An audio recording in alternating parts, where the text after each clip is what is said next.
It's now time for Ermanni and Edwards with Maz, live on the Woodward Sports Network. Every day, 2 to 4 p.m. Starring Ryan Ermanni, Michigan great and former NFL baller Braylon Edwards, and of course, Tom Mazawey. Let's talk some sports.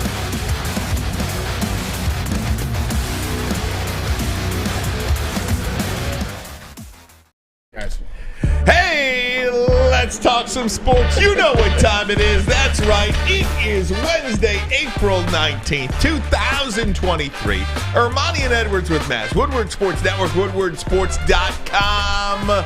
Ryan Ermanni, the great Braylon Edwards. Is it really you? I feel like you should say that to me, too. Yeah, I was like, wait a minute now. Hold on. Don't put me on the hot seat. Wait a minute, brother. You and Maz, we all been Good afternoon to you, my friend. It's good to see you guys, man. Good to see you. I haven't seen you in a very long time. Got a nice tan going. I see Becca got you right in the chair. Are you trying to cut a Lady James promo right now? Let me tell you right now, okay? I think one of the greatest things you can do for yourself is self-care. True. Whatever that means. D-Mac, get right. D-Mac, he knows what I'm talking about right now. A Detroit energy right now, man. So I do believe the best thing that you can do for yourself is self-care. Right. Take it, whether it's see a therapist, it's true. Whether it's watch a positive, inspired video, whoever your favorite person is, whether it's get a massage. Inky Johnson is great. Inky Johnson is great. David Goggins is one of my favorites. John Gordon is one of my favorites. Tony Robbins is a good one. Yeah.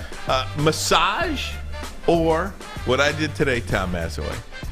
Or all of the above. Or all of the above. I got myself a haircut, hot lather neck shave, face scrub. You do look really good. Oh, man, I feel like $1 million. You look good, man. I'm telling you like this, Nicole's in trouble, man, when you come home. Just saying. Yeah, I'm just saying. Out. Wifey's in trouble when you come home. Look out tonight. I can babysit the kids if you need me to. Yeah, come on, man. I can babysit the kids. Come on. I got in here so late today into the studio that I'm just putting my earpiece in right now. Because with it, man. It's all good, though, Becca's man. got a clock in there. She's like, I got you. It's 1:56. You're good. Everybody's got a clock now. Ever since the MLB put the clock in, everybody's got a clock now. I think the Tigers are in the 9th inning already, and they started at 1 o'clock. You know what? Wow. It's so funny about this. So they're on the field now. I'll get you some updates. I don't know if that works or not. Okay, 0-0. Either way, 0-0. Because people listen to the show, watch the show at different times. But that doubleheader yesterday was phenomenal. It started at 1:10. It ended at what, 6? Yeah. With a little break in the middle. It was like 5 hours for 2 games. Yeah. MLB needs to schedule more doubleheaders because of the clock. Yes. It used to be a 1 o'clock day-night doubleheader, 1 o'clock, 7 o'clock, 1 o'clock, 4 o'clock, 1 o'clock, 5 o'clock. You're done at 8, 9 o'clock. Well, they used to do a split doubleheader. Yeah, but I'm 1 saying, o'clock, get out, come back in for 7 o'clock. Yeah, now because of the gates. Because of the gates. Yeah. But I'm even talking about now, even if it was a straight doubleheader back in the day, 1 to 4:30, you start the game at 5, then another 3.5-hour game, and you're sitting out, you're there from 1 to 8. Yeah. If you schedule some doubleheaders now, maybe you can shorten the season a little bit. Start later, end earlier. Wouldn't that be something? I'm with you. It would, and at the same time too. I mean, you can have tickets. They do it all the time in Big Ten tournaments, ACC tournaments. You can do it where one ticket can get you into both, and you charge a different rate. And then sometimes you have another ticket for the later game. So you definitely could be able to do that without having to get everybody out, then bring everybody back. They don't necessarily do that for all the games. I remember when I was in when I went to Madison Square Garden, when I went to the North Carolina and Ohio State game, and then it was followed by UCLA and Kentucky. Nobody left. Like, everybody's kind of filtered out. So definitely could see that happening. If the owners will not be a bunch of cheap asses, you can really. Meaning, what do you mean by that? Cheap Don't asses? kick people out and make them come back. Oh, okay. Give them the old doubleheader. And you know what? Do it in the early months. Because no one's going to the games anyway. Yeah. Mm-hmm. Look what they had yesterday at Comerica. That was embarrassing. They had like 100 people. Yeah, they said 237. 237 people, they said? They said 237. Including both teams. Is that seriously? Is that what they said? Yes. Record breaker. 237. That's terrible. I told you we had more watching our show yesterday than both games at Comerica Park. Dang. They had more people at the Oakland A's stadium, and they got raccoons and roaches. Alameda. Did you see about the Oakland A's stadium? The visitors' radio booth. Yeah, you can't broadcast from there. Yeah, because there's a rat living. Possum. There's a possum. Yeah. That is unbelievable, man. He's chilling in the ceiling. The people just aren't even going to see the A's. Yeah. They are not even going to see the A's. It's got to be, and I don't want to steal credit from somebody. I think Mad Dog Russo said this.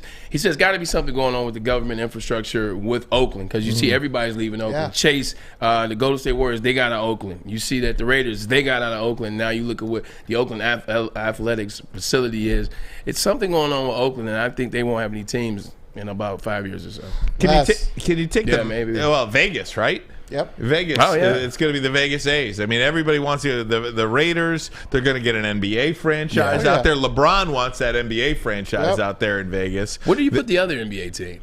Seattle. Seattle. Absolutely. Yeah, Seattle deserves a team. Kansas City. Yeah. Give them back a team. They're all Cincinnati, Kansas City. St. Louis. St. Louis is a good St. sports Louis, town. They used to have the Hawks. Seattle's a much bigger city than Kansas City. No, I want the Supersonics. I mean, Seattle's a top 15 market, I believe. Yeah. Plus, Seattle's actually doing well now. You're actually right. The Kraken have been in the playoffs since their inception. You got Seahawks. the Sounders. They won the MLS a couple times. I think Russell was a part owner. Kraken won their team. first playoff game last night. Congratulations to those guys. So Seattle's, and I was out there playing with the Seahawks. That's so it's right. definitely a good sports town. Maz, just want to reference your camera. Rustin Burks in the chat says, dude is chilling watching the game, getting his head massaged. Yep. That is the great Darren McCarty back there, 4-time Stanley Cup champion. What's he doing, getting his mohawk washed? Getting the wash, getting the head massage. You got to do it, man. There's nothing quite like it. By the way, our friend Jeffrey Brown, who won our Gardner White March Madness tournament, is getting his Lazy Boy delivered. Both Get of them. Get here. During our show, his Lazy Boys are coming to his house, and my guy Parker O'Neill in St. Clair Shores, Grosse Pointe, is getting his chair delivered to his dad. Marty is watching it while the kid is at West Virginia. No kidding. You got to tell these guys. You got to tell them. Take a picture when you're delivering, send it to us so that we can post it up there, and then we'll give them a call towards the end of the show if it happens on the show. Yeah, that'd be perfect. Absolutely. I just, that's great stuff. I could imagine a Lazy Boy, a television, a massage, and watching those Tigers 5 in a row, going for the series sweep today. But that is the way to do it. You guys watched a little NBA, NHL last night? I watched everything last night. It all. Is there a team that has more pressure? Maz is texting throughout the night, right? In the thread, all these poor bastards in Toronto. Holy God. It feels so bad for them. With every goal, Maz is texting again. Oh, these fans, So I'm so glad you started. Like watching a funeral. So you guys know my homeboy DJ Tom T. By this time, even the chat knows DJ Tom T. Shout out to DJ Tom T. He hits me up yesterday. He says, "Yo, this broadcast," because he watches Sportsnet. You know, he's from Toronto, diehard Maple Leafs fan. So he's watching Sportsnet, which is the Toronto broadcast. He's all excited. Oh man, they're singing the national anthem right now. It's jacked up. This place is going nuts. It's jacked. So I'm watching the game, but on ESPN. It's like 48 seconds in, he scores a goal. Yep. I couldn't even text him fast enough. Oh man, this is crazy. Oh, this is crazy. And then I turn the channel and I get another text. It's 2-0. I was like, it's been 3 minutes. Is it possible that these teams have so much pressure? Yes. I think it is. They are screwed. I think they just have way too much pressure on them. Is It's that like possible as a professional athlete? It's like they're playing. They're playing for their. It's like Wait they're playing for their country. Let the professional athletes speak on this for a minute. Listen. First of all, it's not about professional. You guys have been watching sports just as long as I have. I think we have no experience in this. We have no experience in this particular realm. This is very true. But I look at it in Cleveland. They thought Cleveland was a cursed city. Yeah, it was like, oh man, Cleveland is cursed. But we went 10-6. We had comparable coaching that year. We had players that were there that year. Everybody was balling. Everybody was vested. So I guess we still didn't go to the playoffs. But I think there is a lot of pressure, but pressure makes diamond, and it's up to that organization to figure out what the hell is going on. I mean, you got one of the best scorers and one of the best players in the NHL in Austin. Matthews. So 100%. And partly, low-key, Perry screwed him before the game. Did you see that? No. So Austin Matthews is super, super superstitious. He's always the last guy off the ice all home games. Perry knows that. And Perry's one of those Draymond Green type of mentalist plays games. He waited it out. And then Austin Matthews goes in first and he goes in last. Everybody at the facility was booing. But anyway, going back to the game. At the end of the day, it's up to your owner, it's up to your coach, the people you hire, the players you bring in, the players you draft. Like, you want to tell me the Cardinals are a terrible organization? You want to tell me that they don't want to spend any money or they don't draft? They don't bring people in to help Kyler Murray out. So I think with Toronto, they can win. They just haven't put the right people around. They have no goaltending. There you go. They have no goaltending. It's simple. They have no goaltending. You need a goaltender to win in the NHL playoffs. Vasilevsky's the best. Tampa Bay puts him out. He had a horrible year this year for him. He'll put him out. He'll pitch a shutout. He'll win. It's a mindset with those guys. The Oilers, no goaltender. Toronto, no goaltender. The Devils, no goaltender. And there you go, 0-3. Those three teams last night. I think the underdogs won 6 of the 8 games so far in the hockey playoffs. Yeah. And it also goes to show you that these playoffs, the NHL playoffs, are the most unpredictable playoffs. They certainly are. And it's only one game. Like, I don't want to get ahead of my skis here, but it is the most unpredictable playoff that we have. Yeah, Mazda, I mean, all of us, we've been watching since 2021 as a collective. But I remember my boy Ronnie Illich, man. You guys know that last name. He always talked about how dope the NHL playoffs were. Tom always talked about it. So I've been locked into the NHL playoffs now, probably the better part of 2018. Each year, playoffs get better in the NHL, man, and they have been the best over the past 3 years. NHL playoffs have been the best amongst the 4, in my opinion.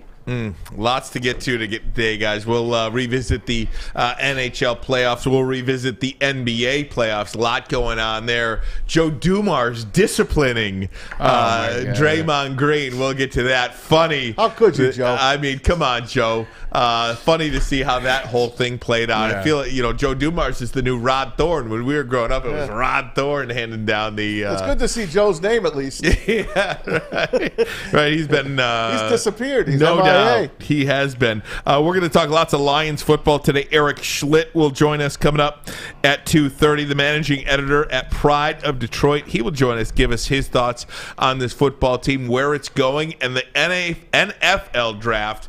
1 week from tomorrow night. Wow. How about that?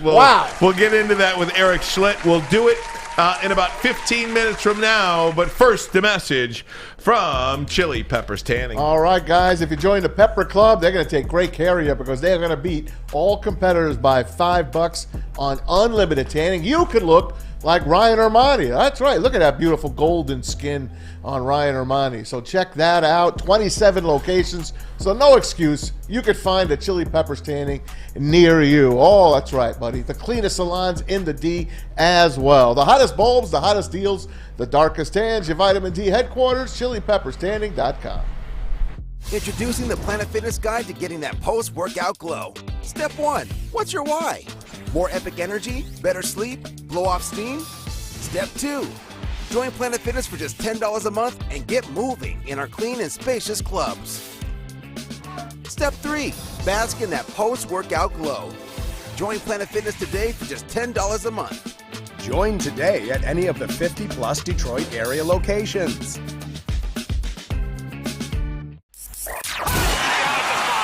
3 NBA championships. Detroit fans were there. 11 Stanley Cups. Detroit fans were there. 4 World Series wins. Detroit fans were there. And that one Lions playoff win in 1991. Yeah, Detroit fans were there. Woodward Sports, where the fans are. I don't know what it is. I think some people just have the eye for talent. They know what talent looks like. They know what potential looks like. And I think, Brad has that eye. Obviously, he selected me, so what can I say? There you go. I'm on Ross St. Brown talking about his general manager, Brad Holmes, who will be making some very crucial selections for this football organization over the next, 3 days. Next week, I should say. But yeah, here we go. We've been talking about this NFL draft for so long, but Braylon, it is here 1 week from tomorrow night.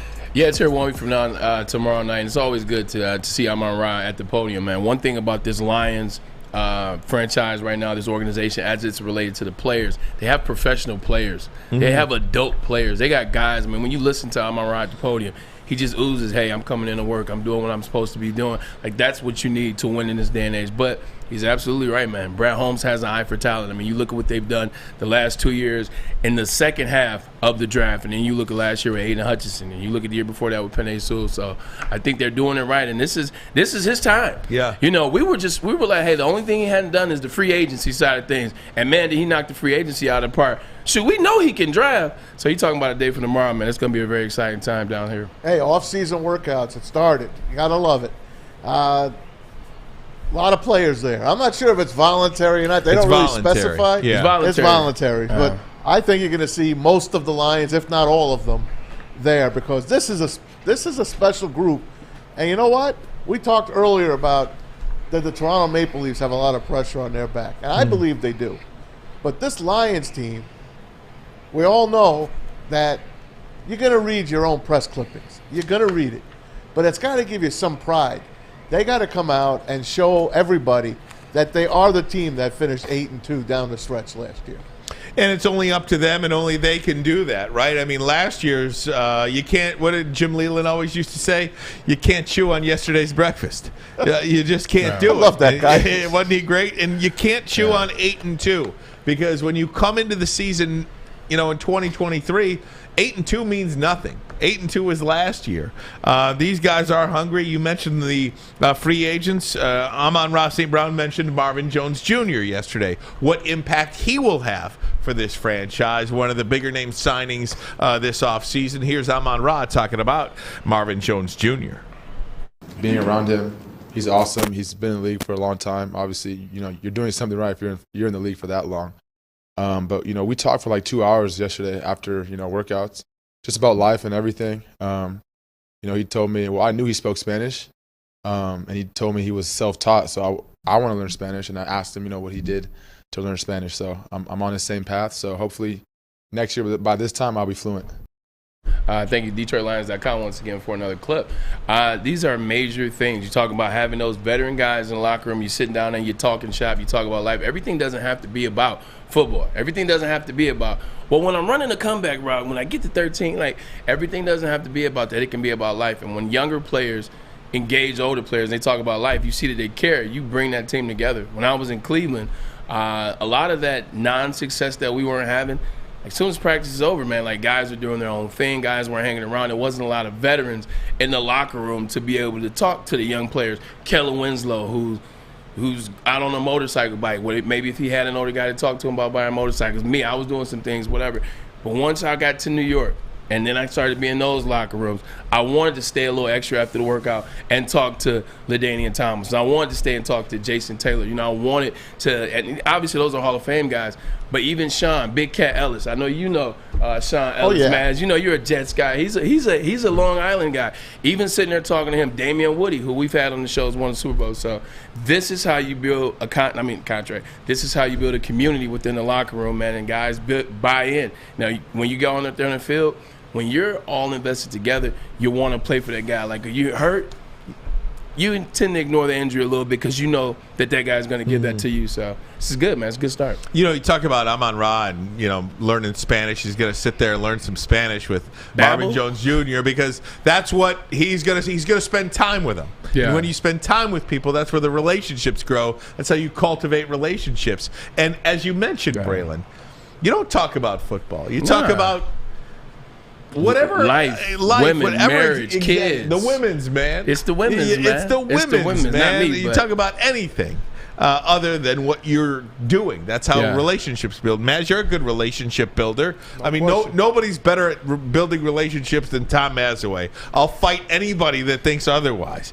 This guy walking down the street, oh, I know you from 30 years ago. Yeah, Maz is naming the kids. How's Jimmy and Johnny doing from 30 years ago? It's funny. It's either him or the guy behind him that was just getting his hair done. Yeah, Matt. It's both of these guys. Right. I love it, man. I'm a people guy. And, you know, I could have been the best. I believe this.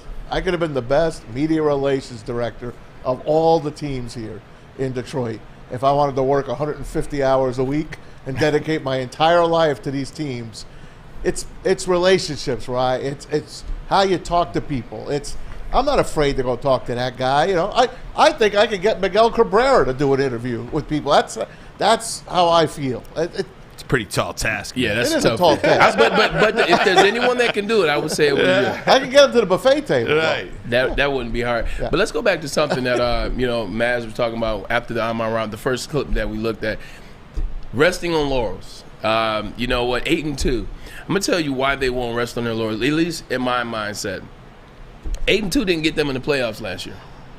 8-2 didn't get them in the playoffs last year. When they finished that 10-game run, it was 8-2, and everybody was the bee's knees, and it was all that. But they were not in the playoffs. They watched the postseason from the same spot that you, Maz, JB, and Fletch and I did, and that was from the couch. That sticks in your craw. Mm-hmm. That sticks in your craw. So if you see how close you see the momentum the city is getting, you see the momentum your team is getting, and you didn't make the playoffs, that doesn't make you say I've arrived. That we're here now. I'm not going to work this. I'm not going to work as hard in the offseason. I'm not going to listen to Dan Campbell as much. I'm going to do this. No, that's going to make you go that extra mile because I want to see what that first playoff win feels like. Mm-hmm. When I got my first playoff win after leaving Cleveland and going to New York, and we got there and we beat San Diego at playoffs, oh, my God. It was an elating feeling. I texted my agent and was like, yo, I am proud to call you my agent. Thank you for getting me out of Cleveland. I never thought this was possible, and it's just a great feeling. So those guys want to win a playoff game. You don't think a part of that conversation with Amon-Ra St. Brown and Marvin Jones, what did it feel like to beat the L.A. Chargers last year? Just like when Dwayne Casey takes the Pistons to the Celtics game, you want to feel that atmosphere. Right. So they're not going to rest on their laurels because none of them feel like they did anything. They didn't make the playoffs. Those guys are going to be hungry. And to answer your question, man, they are here. And they're already working out. And Jared Goff talked about those expectations, talked about exactly what you're referring to. Here's Jared Goff on the expectations within the team. Yeah, I think the standards and expectations will continue to rise. And I think the urgency in the building will continue to rise, and I think it has already. And, I think all the way from the top down through us is, ready to go and ready to get after this year. There's a lot of work to do and a lot of time until we can actually get on the field and put this stuff into action, but we're excited. Jared Goff had an amazing season last year as it relates to statistics, as it relates to efficiency, as it relates to being a leader, as it relates to consistency. Jared Goff was an alternative. I mean, he was an alternate, He was an alternate in the Pro Bowl. You don't think that pissed him off this year? Now, he's a nice guy. Now, you won't know that as a media guy or people on the outside. But I guarantee you he's working harder. He wants to be an all-pro this year. Things like that, it's a lot of motivation for this Detroit Lions team to have success. And I think they're going to go quite the opposite of regression or quite the opposite of resting on the laurels or quite the opposite of, this is too much pressure. I think they're welcoming all the smoke, and I think they're going for it. You don't think he hears guys like me talking crap about him, saying he's not a $50 million quarterback? There's not guys like me. There's guys at ESPN, guys at Fox that are going to say the same thing, that are going to be like, yeah, Jared Goff, yeah, I guess so. We heard Lomas Brown say yesterday, yeah, I guess he is one of the top 5 NFC quarterbacks after we went through all the dregs of the NFC. Yeah, Jared Goff is up there, but is he really the guy? And then someone asked him a few weeks ago about, have the Lions been open with you as far as if they want to draft a quarterback in that? Because you remember when Aaron Rodgers kind of got blindsided when the Packers took Jordan Love without talking to him. And he's like, I know everything that's going on, and I'm ready for all kinds of challenges. Whatever it takes, I'm here to do and get us in the playoffs. This family, and Jim Harbaugh talks about it with the Michigan Wolverines. The Pistons talk about it. Dwayne Casey with family atmosphere. The Red Wings a little bit as well, but the Lions there's something about the teams here. I feel like talk about this family type atmosphere that everybody has to be a part of. And Jared Goff spoke about the vibe within the team. I want to play that for you. There's a vibe. There's a feeling that you have.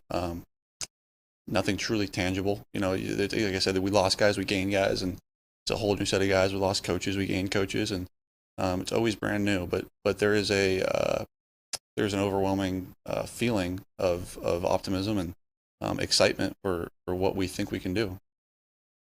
There's a lot of excitement, and don't you want it that way, Listen, don't you?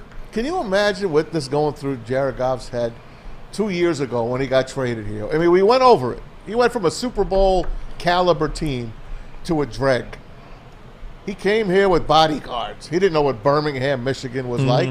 He didn't know anything about this city. And now look at him.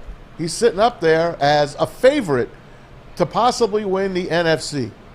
That's it. You know what? He's having a good time right now, I would say. He's playing with house money, I would say. Yeah, 100%. And then also too, like we gotta give Jared Goff, and I think we did. We gotta give him some leeway, and we gotta give him an excuse. Like when you're from Cali or you're from anywhere outside the state of Michigan, it's even in Michigan outside the metropolitan state of Detroit. You hear stories about Detroit. Like you know what Detroit's reputation is. Nobody does Detroit any favors in movies, songs, video clips, joke. We catch 1,000 random strays a day on social media. So I understand him having security. He didn't know what the hell to expect. In terms of the vibes, of course it's good vibes. Ain't nobody getting paid yet. Like the only person right now getting paid is Jared Goff, and he's not getting paid what he could be getting paid. So that's a good thing. Nobody's getting paid. Nobody's arguing about money. As I'm looking at my notes, they started at the bottom 2 years ago together. They know what it means to get to the franchise and suck together after Quinn Tricia 3-13-1. Then they came back last year and they were 1-6 in the first 7 games, but they stuck together. And then they finished 8-2 in the last 10 games, and now they have the momentum going to the offseason. So it's a good time for Detroit, and it's good vibes because they did it together. They started at the bottom together. They're rising to the top together. Nobody's necessarily getting broke off, so they're not fighting over money like, why is he getting paid this? Or you pay him, so I'm getting out of here. Giants are fighting, though. 1,000%. That's not happening right now in Detroit. And then Dan Campbell and the coaching staff, all being former players, all of those little things, they attribute to that community that they're building down there in Allen Park.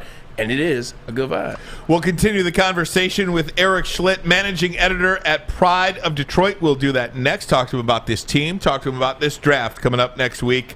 But first, a message from Guardian Alarm. They're your local security experts, have been for over 90 years. When you see that black and yellow sign out in front of your house, tells the bad guys one thing: stay out. Whether you are at home or on the road, they're 24/7 professional monitoring, customized solutions from real experts, and technology backed by people means one thing: you and your stuff will be safe. That's right. Call this number right here, 1-800. Stay out. That number again, 1-800. Stay out. Call them today. Tell them Woodward Sports sent you. You're out.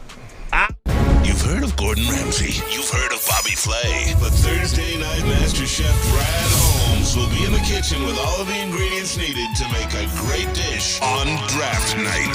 Join Woodward Sports for our 3rd annual Woodward Sports Draft Party, live at 5th Avenue in Royal Oak. The past 2 years, these parties have been standing room only, so get your tickets early at eventbrite.com. Don't miss out on all the fun with Braylon Edwards, Ryan Ermanni, Neil Rule, Darren McCarty, and the entire Woodward Sports crew. The party starts at 7:30 p.m. Don't miss the biggest draft party in the Motor City, brought to you by the biggest network, Woodward Sports. The sports marketing agency would not be who we are without great community partners like Higuera Health and Carol Zuniga.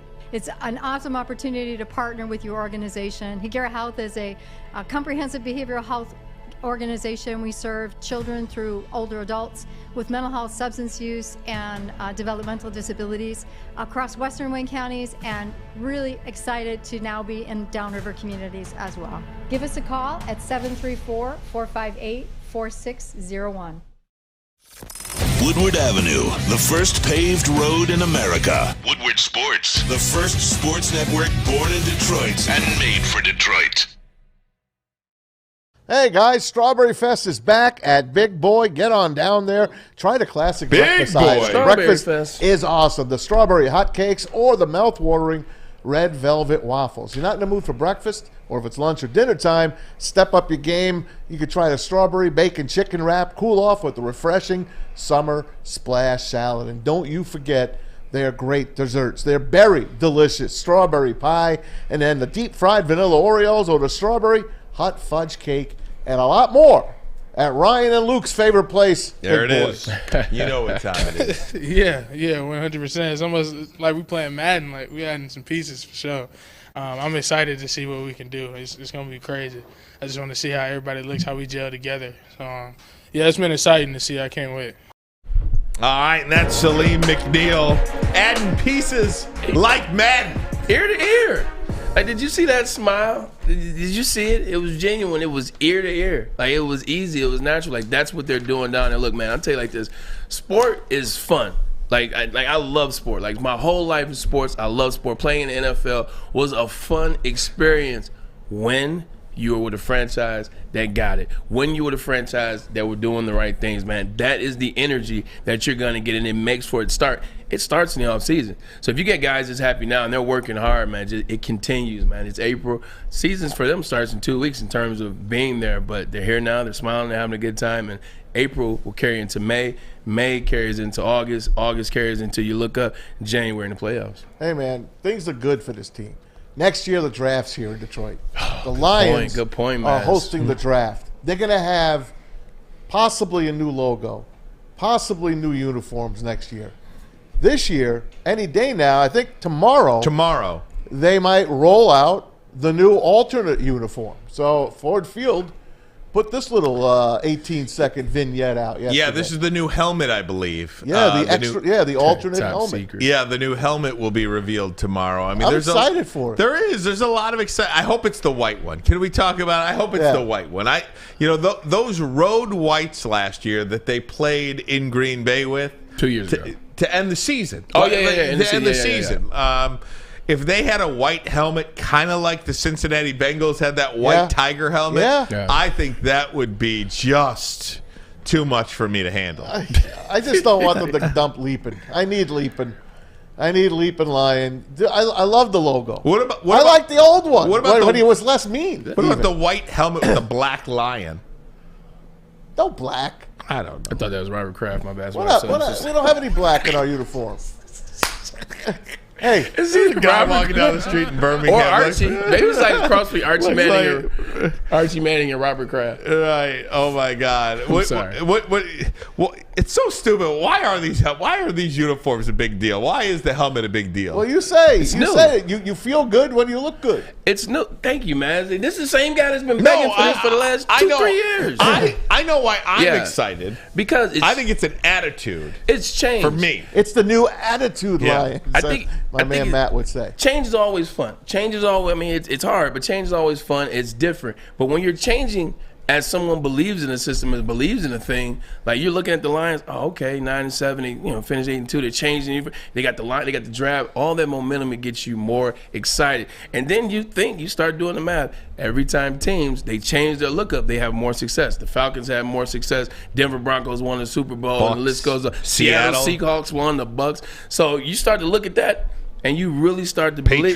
Patriots, you really start to believe that maybe this energy is real this time. Maybe it's the real deal this time. So new uniforms are the editing piece. What are the options for the helmet, do you guys think? You think white, blue, or black? Yeah. Is it white, blue, or black? The ones we showed last year. Can we put a poll up, Fletch, for our friends in the chat? It could be the silver. What color helmet do you want them to reveal tomorrow? Blue. For an alternate helmet. A blue, a white, or other. Maybe because other would be black or gray. Yeah. Or silver. When I say blue, I just mean blue as the dominant color. Like you can have black, silver. You got to have all that in there, but blue is the dominant color. Something about blue. Switch it up. I think it's a good switch up. A lot of people on the chat saying black. Black and blue would be amazing. We had the black already, remember? Did they have a black helmet? No, not the black helmet. But they had the black jerseys. But we had the Mike Williams jerseys. Yeah. If you're not going to use black jerseys, or if you're not going to use black in the uniform itself, then don't go black helmet. Peaceful Tim says white, silver. Dr. Detroit says white. Jeff Berg, blue. Sir Richard, white, blue, black, white, blue, and silver. Pink. These are going to be used. These are going to be used on the Color Rush games, guys. When they do the Color Rush games, and the Lions could get up to 5 primetime games this year. So let's be honest about it then. It's going to be blue then, right? Because Color Rush uniforms are going to be all blue, right? So don't you anticipate that it would be blue? They could be all gray like last year. I didn't like those grays. I don't like. They look like pajamas. I didn't like those all grays at all. Go all blue or all white. I think the thing about a color rush jersey is when you do a color rush jersey, you want to do something that sticks out across the country. You don't want to do something that just and don't get mad at me, Lions fans, that Detroit loves. You want to do something that everybody loves. Like when Seattle does their color rush, when they first introduced that lime green, that neon green, everybody, lime green, everybody liked it. So it's like you got to do something that's dope that everybody can get on board with. Yeah. But at the same time, it's got to have the elements of your city and our team in it. Well, my wife and kids are watching the game, and they see a uniform that they love. He's working on coming on. Okay. All right, he sees a blue screen. Oh, okay. I'm working with him. Well, yeah, I'm just telling you. Just trying to drive the show, and you got no idea here. I got it. All right. Hey, look here, Albert and Costello. Anyway, if my wife and daughters like the uniform, and then it's what the people want. Now, there's a young lady out there that she did something. She did a mock-up on a helmet. I want to show it to you, and it's been catching fire. She did something for the Vikings last week. That's the one I sent to you. Yeah, the Viking I didn't like the Viking one. Check this out. I liked it. This is just something that she put together, and we'll give you her name as well. What do you think? I don't like it. See how lions are written? And I'll tell you why I don't like it. It looks like the Carolina Panthers. And it looks too busy for me. It's too busy. My thoughts for me. It's very creative. Very creative. It's creative. I just don't like it. It's not for me either. Yeah. So what I was gonna say is I was actually gonna agree with you. Well, I was gonna agree with what you both just said. Is it a little busy, but she's super talented, super creative. Like I love the creativity. Just a little busy, but also it gives me like XFL vibes. Yeah. Like it gives me an XFL. Yeah. It gives me like a World League expansion on Madden, or it gives me like Premier League vibes. That's a great point. Like it doesn't have NFL logos are like dominant. When you see an NFL or MLB logo, because MLB is next after football, you're like, oh yeah, that's it right there. That right there, It's just too much. Funny. Yeah, it's too much for me. I mean, again. Who are we playing? The Lions? You see the logo. It's like, we about to beat their ass. So creative. Yeah. I mean, the creativity to be able to do something like that is, second to none. She keeps doing this. She keeps doing this. It's going to hit. Because the one I sent about the Vikings to Madden. I did not like that. I actually liked the one. I didn't see that one. Is that the MV? Yeah. I did see that. It was interesting. Yeah. So her name is Emily Morgan. You could check her out at Emily Morgan Creates on TikTok. Just give her all one word. Couple more chances. All it takes is that one chance to crack, and then she's gonna get better. I like it. I'd like to see a couple of more designs for the Lions. Yeah. Unless you just give me that one, I'd like to see a couple of more designs. No doubt. She's like, that costs. that mock-up costs. Right. Hey, I want to let everybody know that you could go to the woodwardsports.com shop and click on some merchandise. It's going to be like 60 degrees today. So I did the short sleeve shirt, and that was my half Hulk Hogan 24-inch python. Okay. I just wanted to show off my... Just take the two off. Yeah, exactly. We're going to call Erik Schlitt. Oh, good. Very good. Right. Hey, this is what I'm going to do. Oh, he's on? Yeah, he's on. I'm going to take a break. I'm going to take a break. We'll come back. We'll have Erik. We'll do that next. But first, a message from Custom Health Centers. Are you feeling tired, depressed, or unmotivated? Low sex drive, muscle loss, or belly fat? Testosterone optimization therapy is a safe and effective way to restore your vitality. That's right, confidence and performance and reduce heart disease. Visit CustomHealthCenters.com today, CustomHealthCenters.com, or you can call this number 877-965-0910, 877-965-0910. Call them today. Tell them Woodward Sports sent you. You don't have to go to the beach, man. You don't have to get your butt crack full of sand. You just need a little chili peppers, man, to get that glowing beach chili peppers tan. Join the Pepper Club for all the best deals in town. Plus, they will beat all competitors by $5. ChiliPeppersTanning.com. Hottest bulbs, hottest deals, darkest tans. Your vitamin D headquarters. You just need a little chili peppers, man. We don't like to brag that we are the toughest sports network in Detroit, but we do have a guy named Darren McCarty on our side. Lemieux and McCarty, who've had a good knockdown drag up. There they go, right on the whistle. They were talking to one another. Woodward Woodward Sports.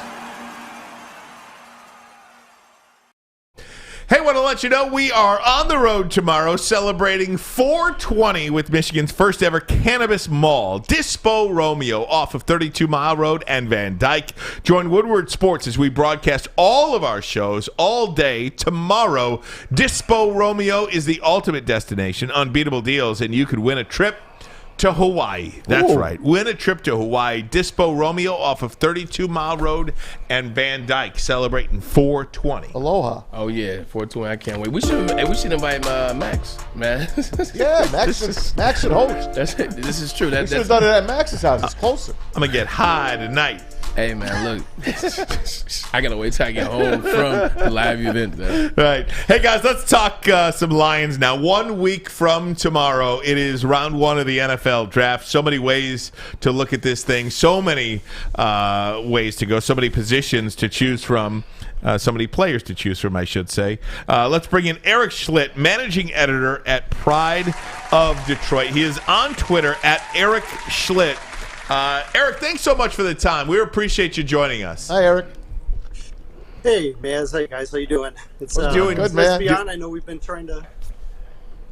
Go ahead, Maz. I know you've been trying to get a hold of me for a while now, but the schedules haven't matched up. So I'm glad we got worked it out today.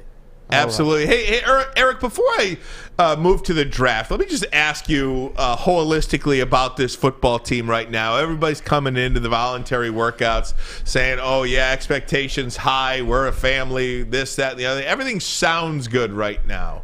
What about this football team gives people a true sense that this thing not only is heading in the right direction, but we are on the verge here in Detroit of one of those special seasons that we have not seen here in this franchise's history? Yeah, I think the way the season ended has to leave you with some encouraging thoughts. And when you consider the fact that they accomplished what they were able to in the back half of the year with a lot of young players as their core foundation, that has to really set itself up for them to be successful moving forward, as long as you continue to see that development. Now, in the NFL, things can always change, but there's certainly a lot of positive indications that the Lions can keep the momentum moving forward. Erik, what's going on? Braylon Edwards here. Hey, check this out.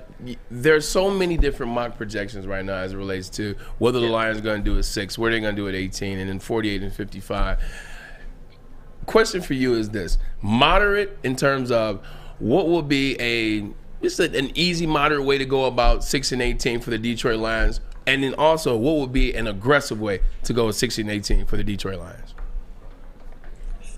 I think a moderate way is if they just kind of sit there and take the best player available at 6, and then, in my opinion, the value plus long-term need is on the offensive line.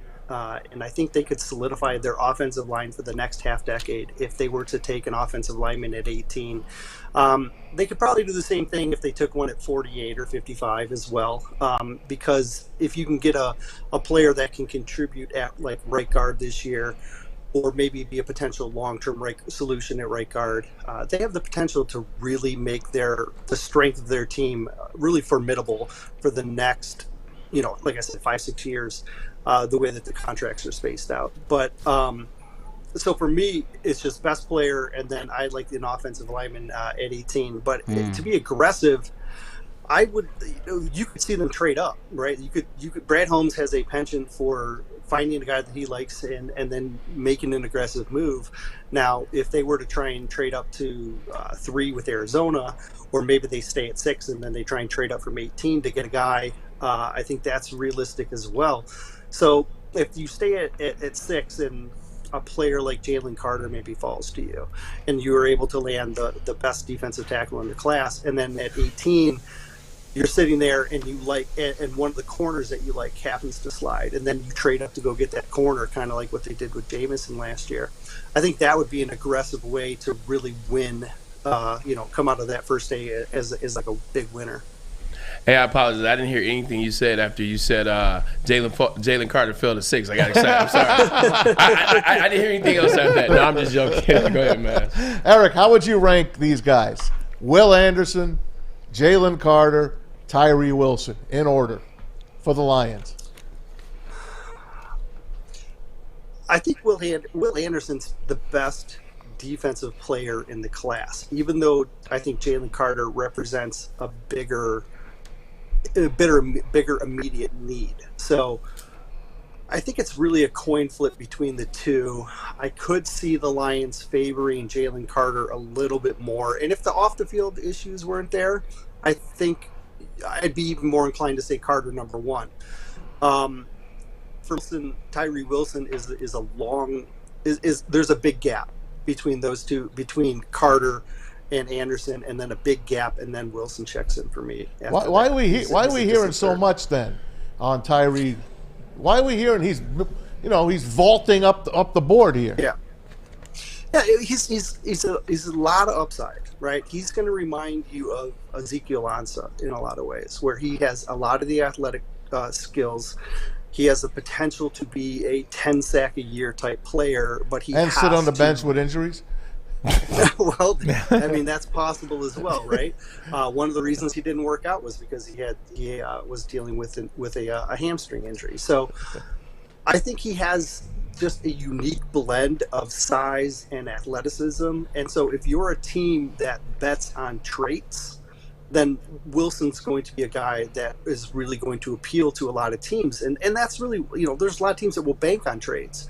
But a guy like Will Anderson, who's been productive in the SEC for 3 years, that's a very translatable skill that is almost, there's like a 99% chance that he's going to be a dominant player at the next level. Like, there's so many things about his game that easily translate. And so with Wilson, he's a gamble to me, and there's a big gap between those two edge rushers. I'm glad to hear that. I definitely agree with you on the gap between Tyree Wilson and Will Anderson Jr. Here's a question for you, though, Erik. Are you at all worried or worried? Would you be worried if you're the Detroit Lions on 2 years ago, 17 sacks, was a lighter individual, was the best player in college football, should have won the Heisman. If he would have came out that year, probably maybe could have been number one. He comes back this year, he's a little bit heavier. He only has 10 sacks, and he got dominated in a couple games, most notably the Tennessee game. So is that something that you're worried about, or you're like, you know what, I know when he gets here, I'm not worried about that? Yeah, I'm not as worried about it. I think there's a like you said, there's an established history of production there, and so I think he can really what he does translates well. There are still aspects of his game that can be improved. You mentioned the Tennessee game. Darnell Wright is a terrific offensive tackle. That's why I like an 18. Number one. Yeah, we're on the same page. Yeah. Darnell Wright is the best offensive tackle in this draft class, in my opinion. And what he did was he understood that Anderson likes to go speed to power, and he leans on his power, and that usually dominates offensive tackles. And he wasn't able to do that with Wright because Wright has the skills to anchor, the wide base, the good hips, right? And so Wright was able to get Anderson into a spot where Anderson was late to go to his secondary moves, and that became a little bit problematic. So that's something that Anderson's going to have to be aware of at the next level. Is he's going to have to increase his range of skills. He's not a perfect prospect, but you can see that the developmental range is there with Anderson. And it's not a big leap to think that he can get there. Whereas, like with Wilson earlier, I think you're doing a lot of projection with him. Talking to Erik Schlitt, he is the managing editor at Pride of Detroit. Erik, I wanted to ask you about one of the things you said was take the best player available, and I totally agree with that. By the way, let me ask it this way: is there a position that you would not want to draft at number 6? Did we just lose him? We just lost him. Okay. Oh, he's back. There he is. There he is. Sorry. Sorry about that. I had to hit decline. You're fine. It's You're all fine. good. Is there a position at 6 people would not be happy with? Not a player, a position people would not be happy with here in Detroit? Yeah, to be honest, there's probably a lot of positions. The reason I ask Erik is because if the Lions took a corner at 6, I think I would just like throw my hands up. Yeah, I would be corner. Bad too. You know what I mean? I think there are better players at 6 than a corner, especially like Sauce Gardner is not in this draft. No, okay, but like for example, I would take Devin Witherspoon or Christian Gonzalez over Tyree Wilson. On my board. Yeah. I like both of those players better than I do Wilson. And so if your Anderson Carter combo at the top, and then I think after that there's this big gap, and then it just becomes, if you like defense, where's the best value? And is it I don't think it's a defensive tackle anymore after Carter, and you can argue the edge it's a good practice to take talented edge rushers at the top.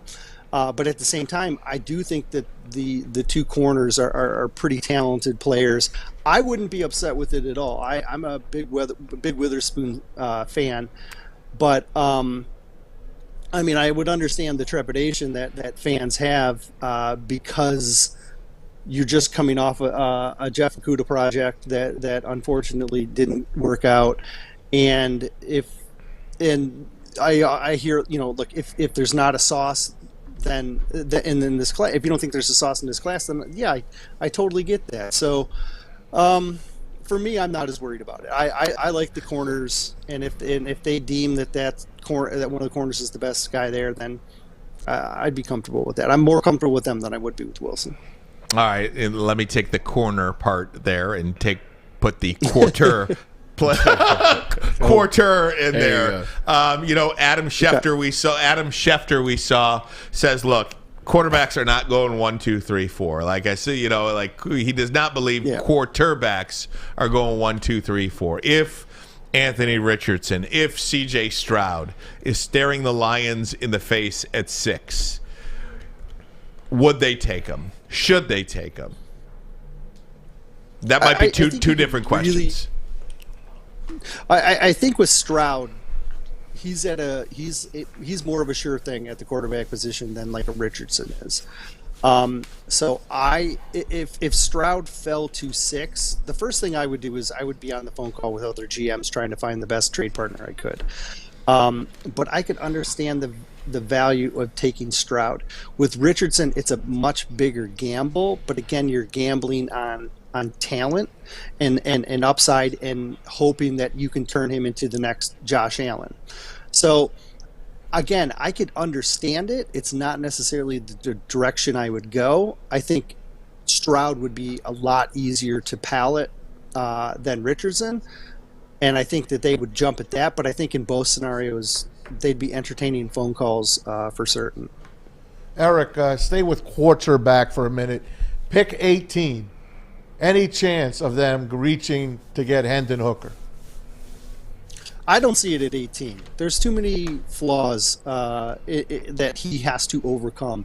He's dealing with an ACL injury, which means that he might not be ready to take the field in training camp. He's going to have a longer learning curve because he's coming from Tennessee's system, which is very, very quarterback friendly. So he's going to have to. There's going to be a curve to his learning ability where he's going to have to move away from that quarterback friendly college scheme to more of a pro style scheme. So he's going to have to learn a little bit more on the fly. You have to factor in his age as well because he's older than Love is over in Green Bay, right? So there's all these different factors that go into play with Hooker that makes me not value him as a first round pick, and I think that for me that hype's a little bit too high on him. I want to ask you a non-draft question, Erik. Come on, man. What? No, I'm joking. If you look at the NFC as a conference, who's the top dog? Who's the second top dog? And who's the third top dog? 1, 2, 3. Well, I think the Eagles obviously have to be in play for in that conversation, right? Because they're coming off the Super Bowl. And they've, established themselves as a pretty good with a pretty good foundation. So I think the Eagles are going to be right there at the top. After the Eagles, it's the 49ers are right there. So I think the 49ers are probably going to be in that conversation as well. And then Dallas. I think you could probably say Dallas is probably that third team. And I know I'm picking 3 playoff teams, but I think all 3 of those teams are probably set up. Those are the 3 I gave you yesterday. I know and I think the reason I say that is because it's not like you could take 9 teams in the AFC.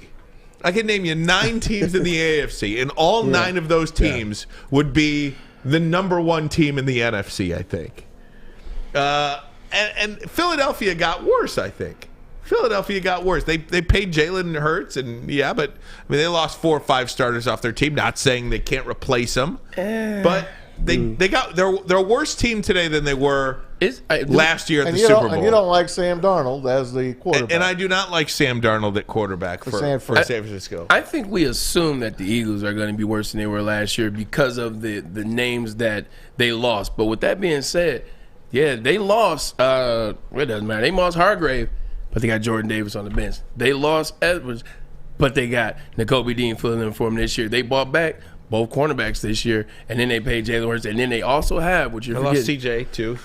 True, they got 2 first-round picks. Yeah, they do. Look, the season's not. It's a long way to get around to. Man, the Lions got a shot. This is their window. They're probably 4th, right? I mean, or 5th behind Minnesota. Aren't the Lions in their window, Erik? This is their window right now.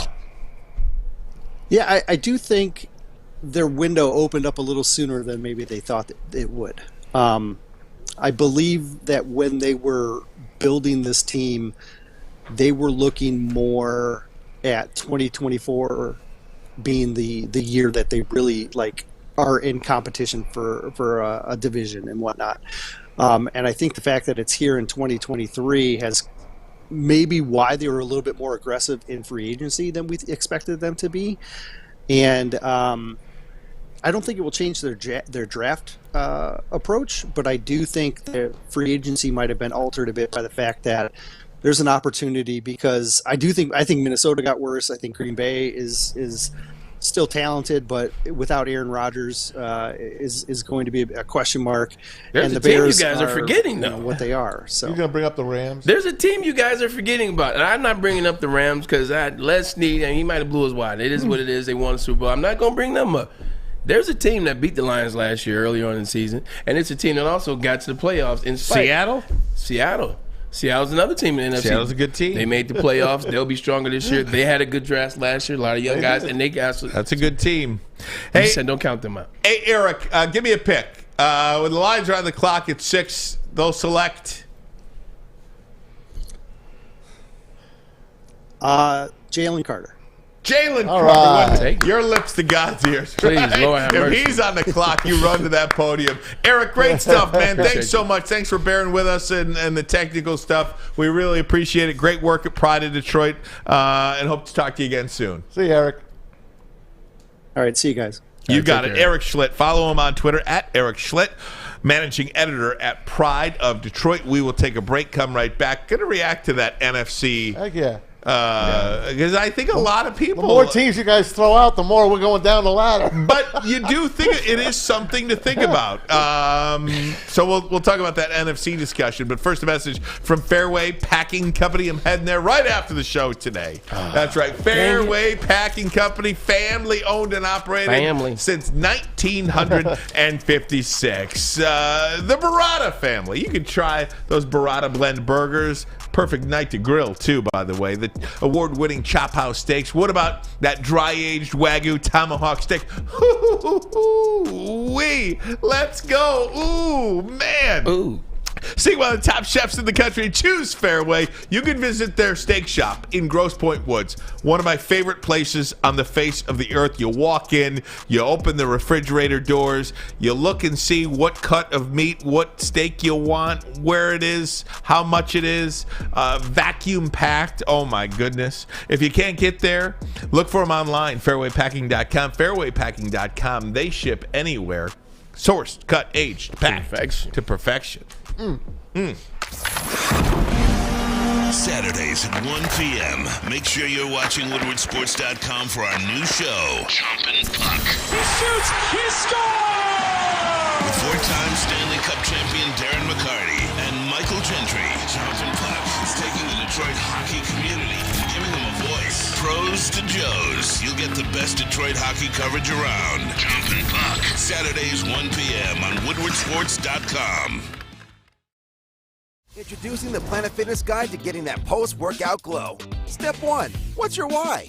More epic energy? Better sleep? Blow off steam? Step 2.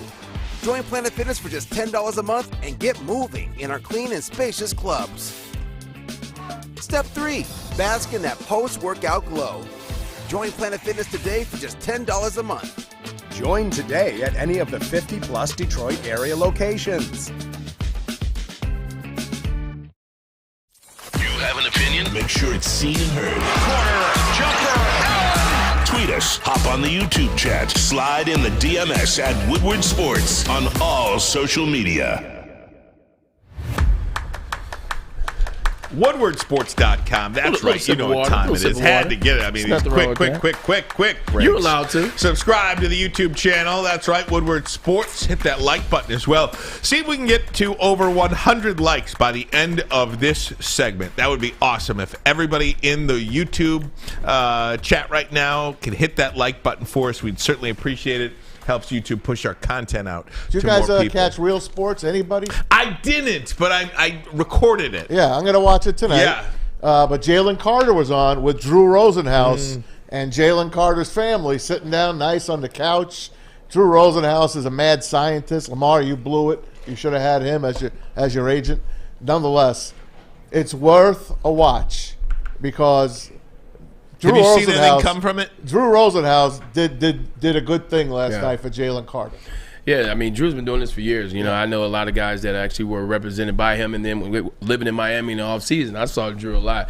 Drew works for his players. He's a shark. Like, Drew works for his players, and it's funny, too. Drew Rosenhaus, I think the first time people saw him was in Jerry Maguire. Yeah. Like, he was in Jerry Maguire, but people looked at him like, this guy. But slowly but surely, you realize his guys were getting paid the most every time. It was Tom Condon with CAA, and then it was Drew Rosenhaus. So, damn good job. Give it a watch tonight, guys. If you want to if you're worried about Jalen Carter, watch that doc tonight on Real Sports. Yeah, HBO. Talking to Erik Schlitt, man, great job by him. Glad we had him on. The one position that I wouldn't draft is only wide receiver, because obviously cornerback, everybody's caught up on the Jeff Okudah deal, and I get that, as you should be. But if they chose Christian Gonzalez, what have we been saying since January? We trust who? We trust Brad Holmes. Yes. So if they were to draft Christian Gonzalez, then I would have to give Brad Holmes the benefit of the doubt and say, hey, you know what, look, Christian Gonzalez, 6'1", 215, runs 4'3", jumps out of the gym, is 41. The same thing you say about Anthony Richardson, you can say about him in terms of the excitement of his ability, if you want to. Can I say this about that? Wide receiver would be the only position I hate at 6. Yeah, and so would tight end, probably. Okay, but I don't want an O-lineman at 6. Well, that's where I was going, okay, Maz? Because when I say what position would you be upset with, I really am talking about one of 4 positions. Skoronski. Offensive tackle, cornerback, defensive line, and I'm putting the edge rushers in that group, or quarterback. So really, 4 legitimate positions. You're probably not taking a running back. You're not taking a tight end. You're not taking an inside linebacker. Wide receiver. You're not taking a wide receiver there. I mean, we know that. Okay. We think we know that anyway, let me say. So out of the 4 positions where you really think they're going to go in one of these 4 directions, which one would you most likely make you mad? O-line. Yeah, O-line. Really? O-line. It would bring me up to, and I love Penei Sewell. Yeah. Love him. They about to jump on you, Maz. I know. They about to jump on you. But I'd rather have Micah Parsons. I knew that was coming. That's all. Yeah. I think the big thing still to this day. Would you rather? Well, yeah. The big thing for me with the offensive line is I keep seeing the players move back. Paris Jackson from Ohio State. He wasn't even in the top 10 at the beginning. And all of a sudden he moved up. Yeah, but then he moved back a little bit. Then Skoronski was at 6. And then Skoronski started off at 25. Then he moves up. Short arms. Then he moves up to 6. And now you see him move back to 17. Well, he has little arms, and we have to move him to guard. Now, if you play him at guard and then you play him in the run game, he'd be dominant in the run game. Like, well, I'm not. Lomas liked him. What about the pass? What about the passing game? So I just think that there isn't a good enough grade on any of these offensive linemen for me to take him at 6. Now, 18, I definitely agree with Erik Schlitt in terms of you get a guy like the guy at Tennessee that you talked about. You get a guy like that. You get a guy like Skoronski. You get a guy like whoever is at that position. Potentially, you can shore up your offensive line for the next half decade because these guys are coming up. And are you bringing Taylor Decker back? Are you bringing Frank Ragnow back when that's all said and done? So I understand it. At 18, not at 6. I'm looking at some of the top cornerbacks in the NFL last year in 2022, and I'm trying to think because cornerback is that position for me. I just, for whatever reason, I don't want. I guess I just don't believe in these guys at 6. I mean, you're talking to me about Christian Gonzalez. Did you hear him during the workout? No, but didn't he? He does sound like a hell of a guy. I would like to have on the team. He does. Look at these Illinois defensive backs, and I'm no shade to Kirby Joseph, but difference between a safety and a cornerback. I feel like there is a major difference from a safety and a cornerback. I feel like, tell me that when you see CJ this year, you're gonna fall in love with him. Yeah, and he's a safety. I just don't know the quarterback in the Big Ten Conference that really highlights how good a certain player is. The quarterback? Yeah. Like I'm saying, why do we think Devin Witherspoon is such the 6th best player in this draft? Well, one, because his size, his speed, his tackling ability, also the way that they've been teaching ball hawking. You saw Kirby Joseph and Spoon on the same side. They were doing amazing things. Their defense, they are ball hawks. They go after the ball and they tackle. They're mean in their speed. They fly around. So Spoon, that guy he flew around all season long. And you're talking about in the Big Ten that they run the ball a lot. So when you got a guy that can come up and hit, is not afraid to tackle 255-pound tight ends, is not afraid to press man wide receivers, not afraid to come up and lay wood in the running game. And then also he has some talent and some skills. So you look at it from that standpoint, I can understand it. And then you see the success that Kirby Joseph had last season, and it kind of gives Spoon a little bit more push. Like, hey, you know what, Kirby Joseph, he showed you how good he could be last year. Maybe we need to take an honest look at Illinois secondary, and maybe we need to get Witherspoon. Teammates again. Exactly. They already know each other. See, now you see where I was going with taking Spoon, because there's 2 people that know each other on this team now, and that's Emmanuel Moses. See what I'm saying? I do. Emmanuel Moses. I like Spoon at 18. Sutton. I'll take him at 18. Can he make it to 18? 15. You heard Erik. Maybe you move from 18 up to get him. And that's what I'm thinking. I don't think you can get Witherspoon past 14 or 15. All right, I'll move 4 picks if I have to. Let me put it this way, because you bring up Micah Parsons. Yeah.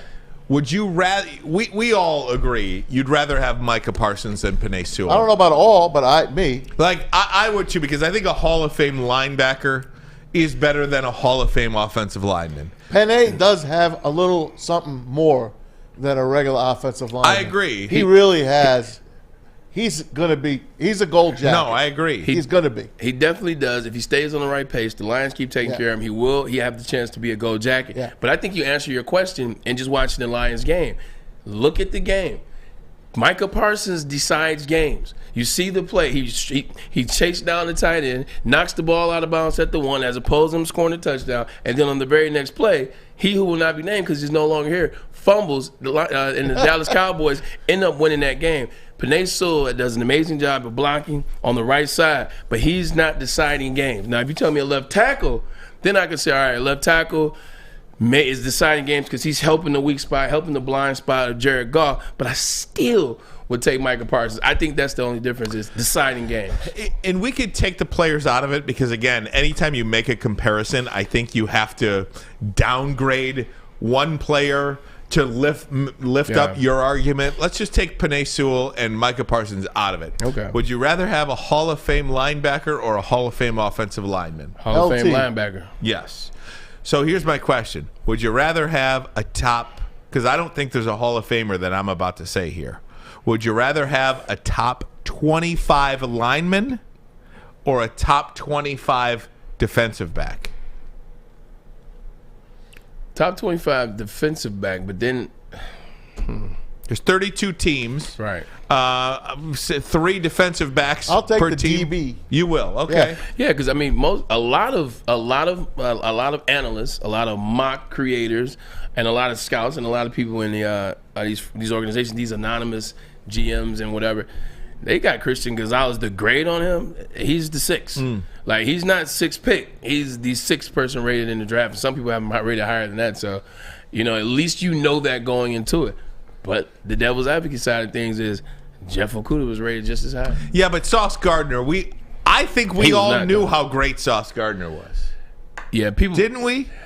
I think no doubt we did. Because I mean, just look at his numbers all throughout college. I mean, he would have been phenomenal here. A Detroit kid staying in Detroit. But you know what was the holdup, and you know what plagued him in the draft? Cincinnati. 100%. Played at Cincinnati. So when you hear what quarterback was he playing against? So when you hear a stat and you're like, he hasn't allowed a touchdown in 4 years, initially you're like, oh, well, I understand the game, so that still rings bells to me. But outside looking, it's like, oh, okay, wow, that's amazing. And then you say Cincinnati. Oh, yeah, he did that at Cincinnati. To not allow a touchdown in 4 years, I don't care if you were playing up the road, Saginaw Valley State, it does not matter. That says something. You see it in New York. And then you shouldn't be worried about Witherspoon just because he played the Big Ten. No, I understand that, but Sauce Gardner didn't allow a touchdown in 4 years of college. Yeah. So that's tough. I mean, look, we knew he had a track record like that. He was very consistent. He only gave up one last year. As good as he was. I mean, would you rather have Sauce or Aiden? Well, that's what I'm talking about. Ooh. Well, I don't see. No, that's an unfair thing because I don't think Aiden is a Hall of Famer. Not yet. Not yet. I think Sauce has the potential to be a Hall of Famer. Okay, so you're taking Aiden. You're taking Sauce. Would I rather Deion Sanders or Bruce Smith? I'd rather Deion Sanders. Ooh, I like how you did that. That was good. That was actually good value. That's yes. I'd rather Deion Sanders. All right. How about let's talk to the crew here. So are you saying that Sauce or Aiden, guys? is going to have 200 career sacks? I love it. Right. Well, look. I think Aiden Hutchinson could be a great player, but can he be a Hall of Famer? I don't know. I'm not saying he can't be. I hope he's a Hall of Famer. Yeah, I think the verdict is still out on Aiden Hutchinson, but I will tell you this. His upside is starting to change. I think the upside is starting to change, and he has more upside now. Remember going to the draft last year? It was like, oh, well, we kind of know where his ceiling is. Nah, I think he showed us some things. It's going to be fun to watch. Eric Lynn, the takes on this show are terrible. Yeah. You want to know what terrible is? Look at the poll that Fletch put up. What did it say? It said, would you rather have Penei Sewell or Micah Parsons? Got 100 votes. Okay. 81 to 18. What? Who do you think? Sewell? Well, you're asking Detroit Lions fans. But I'm just saying. Yeah, you're asking Detroit Lions fans. It's all skewed. And maybe they don't. Maybe I'm not a Lions fan? Yeah. Well, I mean, maybe your opinion sucks. Obviously it does. Yes. Just saying. I'm just saying, no matter what you say, they like the opposite. Let's open the phones. 313-552-6322. You guys kill me. 313-552-6322. If you want to talk about positions, quarterback, D-line, corner, offensive tackle, we're having a lot of fun here. And we haven't even gotten to our NFC situation or yet. The good news about my homeboy. Or the good news about your homeboy. Call the show if you want to get in. Let's continue this conversation. We're having some fun on a Wednesday. Where is the Cousins Maine Lobster? Where's the truck today, Maz? I'm actually hungry. The only way you're going to know where the Cousins Maine Lobster truck is click on that QR code right now because it's going to take you to the website. They're going to take you to the app. Download it for your own good, guys, because you're going to know where Cousins Maine Lobster is. Lindsey Hunter, you might find him there. He loves his lunch from there. And get on it right now. Cousins-MaineLobster.com, the best seafood in New England, except you're going to get it right here in Detroit, USA. Succulent lobster, clam chowder, lobster bisque, lobster everything at Cousins-MaineLobster.com. Can't get enough Woodward Sports content, head over to woodwardsports.com right now for up-to-date sports articles and great entertainment news. We have the best writers, bloggers, and coverage all at your fingertips. Head to woodwardsports.com right now to experience all Woodward Sports has to offer. By now you know me, Christina Gennari, as the obvious choice in real estate. And you know my website, soldchristina.com, as your #1 resource for buying or selling your home. Myself, along with my amazing staff, pride ourselves on making your home buying and selling experience a relaxing and easy one. Come see why we are the obvious choice. Christina Gennari at soldchristina.com, the obvious choice in real estate.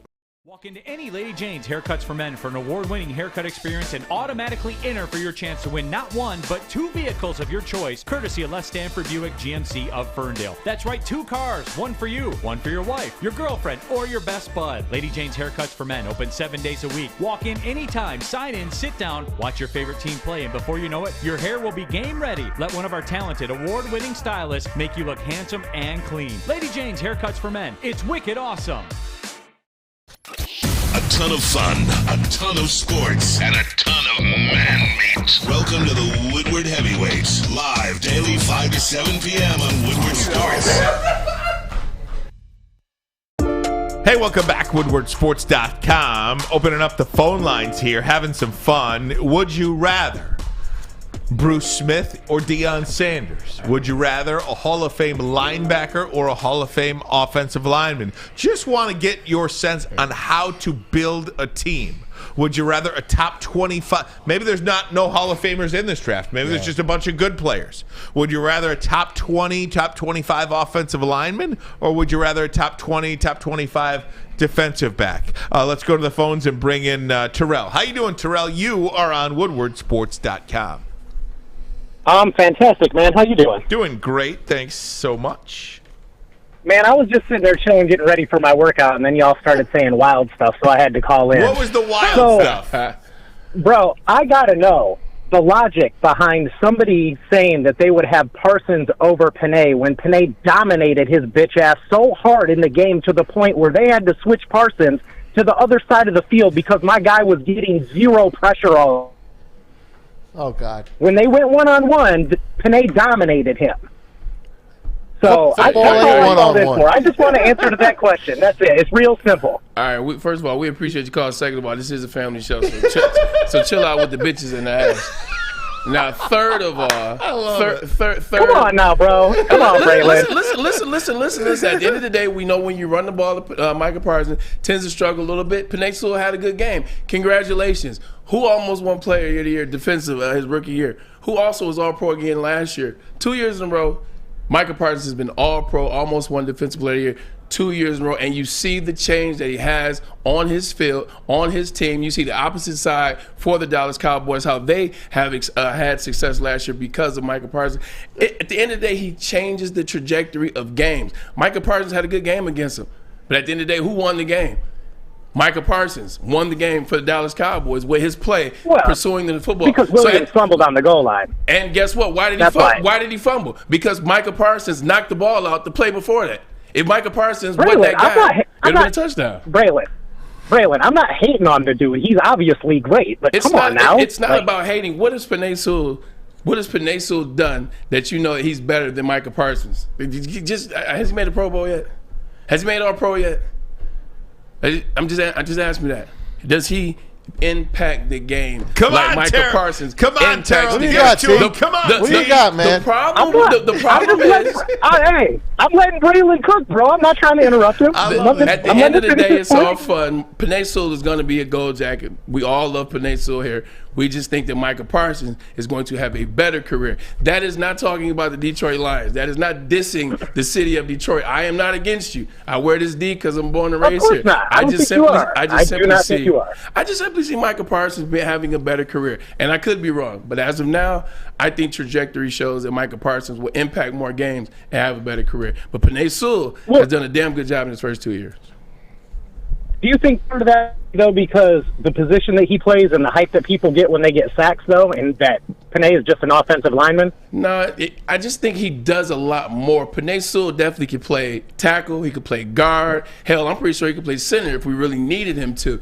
But Micah Parsons covers tight ends. He covers wide receivers. He bulldogs interior defensive linemen. He drops in coverage. He bulldozes and rushes. He's not just getting sacks either. He's doing a lot elsewhere in that field. He's all over that field. Now look at it from that standpoint. Hey, Terrell, before you get out of here, let me ask you this question because you're a lot of fun. Sure, I appreciate you're a lot of fun. I appreciate your perspective, and I appreciate the call, man. Great stuff. I do want to ask you, of the 4 positions, forget about players, what's the one position, offensive tackle, defensive line, cornerback, quarterback, what position would you be pissed about if the Lions drafted that position at 6? God, you were cutting out, man. I'm sorry. I couldn't hear part of what you said. Okay, I'm going to give you 4 positions. Okay. Which one would you be pissed about if they took them at 6? Okay. Offensive line, defensive line, corner, and quarterback. Honestly,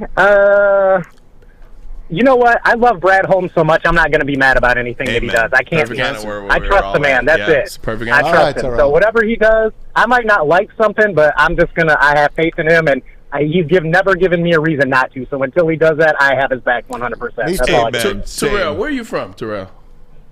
I'm from Kalamazoo, Michigan, but I live in Florida. That's awesome. Nice. We're in Florida. That. Oh, Daytona Beach. Hell yeah. Dirtona, down here with the hood rat. Spring break was a couple weeks ago. Man, Terrell, thanks, man. We appreciate your support here on Woodward Sports, and thanks so much, my man. Call back anytime. Hey, Rob. All the shows, man. Appreciate you guys. Thank you. Appreciate you. Let's put out another poll. I'm going to give it to you guys. Would you rather have Sauce or would you rather have Aiden? Okay. 126 votes. It was 80-20. Aiden. Hey, I mean, come on, man. Right. Come on. You're talking about the same thing, that man. Much? 80-20? They cheer for their guys. I know, okay. But I do too. Okay, wait a minute. Come on, throw another one out. Here you go. There'll be another Lion. Okay, here's the question. Okay, I want JB to weigh in. Jared Goff or Aaron Rodgers? No, are you ready? Jared Goff will win 80-20. No, let me tell you. Ready? Micah Parsons and Sauce Gardner, or Aiden Hutchinson and Penei Sewell. That's a good one. I love that. Isn't that a good one? That's a good one. That sounds like another 70-30. Who would you rather have? That's a 70-30. 90-10. Sauce and Micah Parsons versus Aiden and Penei. Those are the top 2 picks of the last 2 years. That's 80-20. That's 80-20 easy. Both of those guys made first team All-Pro as rookies, and the other guys never even get a sniff. And that's the thing. It's fun to have there these it conversations. is. Let's put it out. It's fun to have these conversations. I love it. I put my vote in. I'm leaving it. Hey, look, you guys got me to be a Detroit Lions fan, man. Accept that. Okay? It's so. I'm already down 81-19. Right. Well, I mean, go back to Maz what I said, and Braylon, you'll remember this too. When we were talking about Tom Brady, like what's the months ago? What's the one thing that Tom Brady has never done in this league? He's done everything in this league. Is there anything he can do in this league that would mean anything? Yeah. Go to Detroit and win a Super Bowl. We got blasted. Jared Goff or Tom Brady? I know. Jared Goff. You know what's funny is both of those things you got. I was trying to. Both of those things. It was funny. You said the Tom Brady thing, and it was like blah blah blah. Then that gained a little traction nationally, and then it kind of went away. But then the other one was what was it? Lamar Jackson. And then everybody, no. That thing blew up. And everybody was saying, send Lamar Jackson to Detroit. You were on to something with that. Jared Goff or Lamar Jackson? Jared Goff. Man. Hey, Micah and Sauce are coming back. We're only down 69-31 right now. Oh, my gosh. Come on, Micah. JB, before we get to the phones, who would you rather have, Micah and Sauce or Aiden and Penei? Aiden and Penei. Oh, man, he's thinking about it. All right. Give me Micah and Sauce. All right, very good. Hey, Bart, you're on WoodwardSports.com. How you doing, Bart? Bart Oates. Oh, man, I'm doing fine. Hey, I got to remember, last year, Ermanni, didn't you want a quarterback with that second pick overall, if I remember correctly? Yeah, I wanted Malik Willis. Yep, and so did Doug Carr. So what are we talking about? So did I. So did a lot of the analysts, too. I wanted Malik Willis. Yeah, Loomis Brown wanted him, too. Why don't you tell Loomis Brown a little something? Let me Bart, let me ask you, what quarterback? Offensive line. Offensive line. See, I'm with him. Yes, Bart. I love it. You know what? He didn't waste any time with that one. Whether it's Terrell or Bart, when you call it, you have fun. That's what it's all about. It's all good. Go ahead, Bart. The thing that's exciting is, I have faith in Brad. Personally, I would have taken Parsons, with that pick. When he was a stud at Penn State. He could change the game. Yeah. You look at the film and go, as an offensive coordinator, you got to sit here and plan for that guy. And, I wouldn't be surprised if Brad takes, Robinson, the running back from Texas. I like him. I'm long in the tooth where I played, I used to watch, at the Silverdome with Monty Clark and those guys. So I've been around the lines for a long time. And with Brad, whatever he does in this draft, I have faith in him. I wish we had 4 picks in the first round because there's 4 players I just, would love to have on the Lions. Who are they? Clancy, the tackle. Pittsburgh.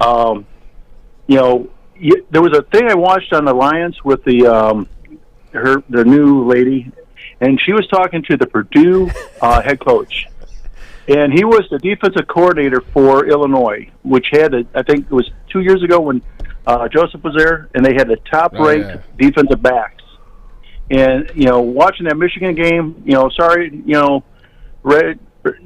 that, Witherspoon just dominated that game. Yeah. He was a dog. He did. And it's something that you can't teach dogs. They either got it or they don't. And, you look at Okudah's film, I look at, possibly at number 6 at that corner is something that I could see Blake, Dre taking him underneath his wing and having that type of player, as a corner for years to come. So it's exciting. Hey, Bart. That's for sure. Bart, thanks so much. It's an exciting time to be a Lions fan. I got to get to a break. Before you do, I've got an update on our poll. Okay, go ahead. It's officially 70-30, 130 votes. They'd rather have Hutchinson and Penny over Micah Parsons and Sauce Gardner. That was a hell of a comment by Bart, though, at the end. He's absolutely right. You can't teach dog. And when you look at film, like the film, a lot of times it doesn't lie. Watching, and I know he's gone now, so it sounds bad, but watching Okudah's film, going back and looking at it, Okudah didn't necessarily portray that through film, and he didn't know that with his feet. So you look back, he's right. You can see it on film. Spoon is a dog. I'm going to get a break in here. Fletch, what am I doing? Where am I going?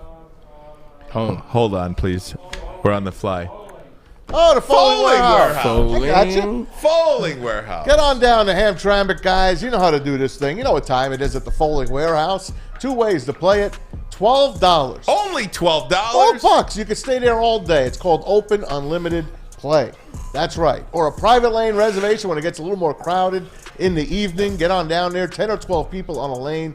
Run you less than $10 ahead for 2 hours. Less than $10? Less than $10 ahead for 2 hours. If you're thirsty, they got you covered. Multiple full bars, over 100 beers, and the $2 mystery beer machine. Your food, you hungry?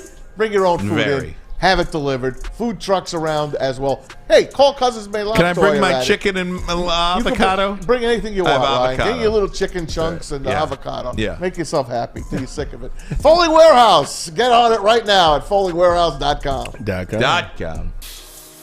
It's a great day to get some Centron in your life. Okay. There it is. Centron, here we go. Gotta grab the cranberry. Oh, wait, it's 2 for $4. Gotta double up with the classic as well. Centron World, baby. Centron, available at select Kroger's, and if you wanna know how, go to @CentronWorld.com. You get dope like me. You know what? Why wait?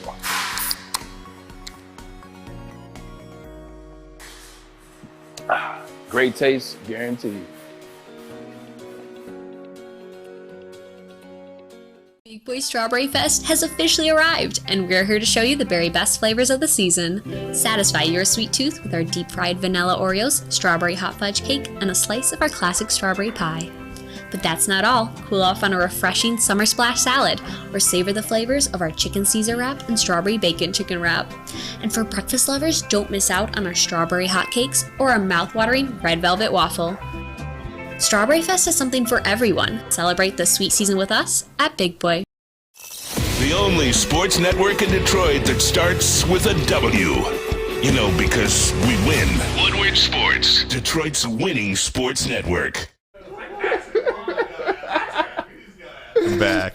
Patrick! Hey, you know what? Now is the best time to join Planet Fitness, because the gym that has always been known for being clean is now cleaner than ever. With tons of equipment, a full body workout in a 30-minute circuit, Full and body. all memberships include fitness training. But the best part about all this, you get it all just for $10 a month. Only $10? Yes, you guys, only $10 a month. Join In Club today, or as always, check them out at planetfitness.com.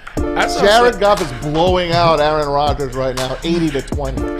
Now they're doing it just to troll you. No, I think they're really doing it. I was watching something funny in clips on Instagram about it. You know, it's so funny. You guys send all your clips in the chat through Twitter. I send all my I know, and I can never click on them. By the way, it's like, why did you say something? I can never click. Like they show up weird. They show up weird. No, I get them. You good. get them Oh, do you get them good? good? Maybe it's a setting or So something. I looked at one, and they had Patrick Mahomes. I think he was in the Jimmy Kimmel or Jimmy Fallon one. Probably Kimmel. One of the Jimmys. Yeah, I think it's Kimmel. Kimmel does more sports than Jimmy does. Jimmy Kimmel does more over Fallon all day. Entertainment. You said Kimmel over Fallon? I hate Fallon. I like Fallon as it relates to the karaoke stuff that he does, the will of impressions, but in terms of actually doing the interview, Kimmel for sure. There's something about him I just don't like. Booze. So what I was going to say is they had Patrick Mahomes sitting on the couch in his voice, and then they spoofed it right after he was going. I kind of like put my head down, was doing something else. And they did Kenny Powers from Eastbound and Down. Oh. I couldn't tell the difference. Like I did gosh. not know there was a different person. So I was reading the comments, and somebody said, "You know what? I mean, this is no racism and all, no disrespect." He's like his own ethnicity. I was in tears. I have been laughing at that comment for like the better part of 24 hours or something. Anyway, It's go so ahead, funny. All right, guys, I wanted to pay off this because we've been teasing it enough now. Braylon, I want your 4 or 5 best teams in the NFC, because we mentioned it with Erik Schlitt, who mentioned Philadelphia as the top dog, in San Francisco, then Dallas, and then potentially Detroit there. Right. Where do they come with you? But again, it's something that you're thinking about. Yeah. If you do this in the AFC, well, I mean, you're talking right off the bat. You're talking Kansas City. Then you're talking Cincinnati. Buffalo. Miami's in there. Los Angeles Chargers. Jacksonville. We don't know what Baltimore is yet. You know, exactly. So Pittsburgh's going to be better. The Cleveland Browns. They might keep be talking better. about keep poo-pooing the steal a phrase from Rob Parker. Miami Dolphins. The Miami. Yeah, The Jets. And Denver Broncos are going to come back this year. So NFC not so much. Yeah, right. That's why it's so much harder in the NFC. Yeah, NFC not so much. The way I look at it is this: Eagles are number one. They just paid Jalen Hurts. You look at what he did in the Super Bowl. He told you guys he was here to stay, and he did so. He had an amazing performance. He just came up short. It is what it is. That offense is still intact. Their offensive line is still intact. And even on defense, that team is still intact. They lost C.J. Gardner-Johnson to you-know-who, but I think they'll still be good because they have a lot of defensive talent, a lot of firepower, a lot of younger guys to go along with some of the older guys. They still got Robert Quinn that they brought in for the Chicago Bears. Anyway, 49ers second. That defense, do we even have to mention their defense and how good they are, even on offense, great around on offense? Doesn't even matter who quarterback was. If Brock Purdy was a quarterback last year, there's a chance that the 49ers might have snuck in the Super Bowl. I think the Eagles would have won, but they may have snuck into the Super Bowl, and that's with Brock Purdy, a 7th round pick. So still got the 49ers second. Here's where it gets interesting. Because now, the reason why you bring the question up is the Lions are going to be somewhere in here. You got Dallas, who never comes to play in the playoffs. Dallas will always let you down in the playoffs. Still a lot of talent, though. No, 100%. Dak Prescott and Kirk Cousins are the same guy. They are the same person. They just play for different teams. Mike McCarthy. And 100%. They don't look alike. So, Dallas, you know what they're going to do. Minnesota, you know what they're going to do. They're basically the same, too. You know what they're going to do. You look at, who else I have on here? Seattle. Seattle and the Lions are the two that I think can battle back and forth for 3 and 4. I think I put Dallas 5. Really? I know you're gonna like, what, Braylon? I got Eagles, 49ers, and you can rotate Seattle and Detroit. Wow. I think you can rotate Seattle and Detroit. The way in which Seattle. How about Washington? The Commanders, I'm good on them. They don't have a quarterback. Rams, healthy. Stafford's healthy. That might be Aaron Donald healthy. But then who are the receivers right now? Because all they have is Kupp. They spent a lot of money, and now their team is falling apart. They don't have money to pay other players. Who's the backside to Cooper Kupp when he's healthy this year? Yeah. You know, you saw Matt Stafford get stuck on Higbee last year. A-Rob got traded yesterday. Allen Robinson to the Steelers. He went to. They have receivers. They got the Steelers. Yeah, but they have. I mean, who's going to catch the ball in L.A.? That's what I'm saying. Like Higbee and Cooper Kupp. We saw how Higbee's that worked. Gone. Yeah. So to answer your question, the Rams are out. Okay.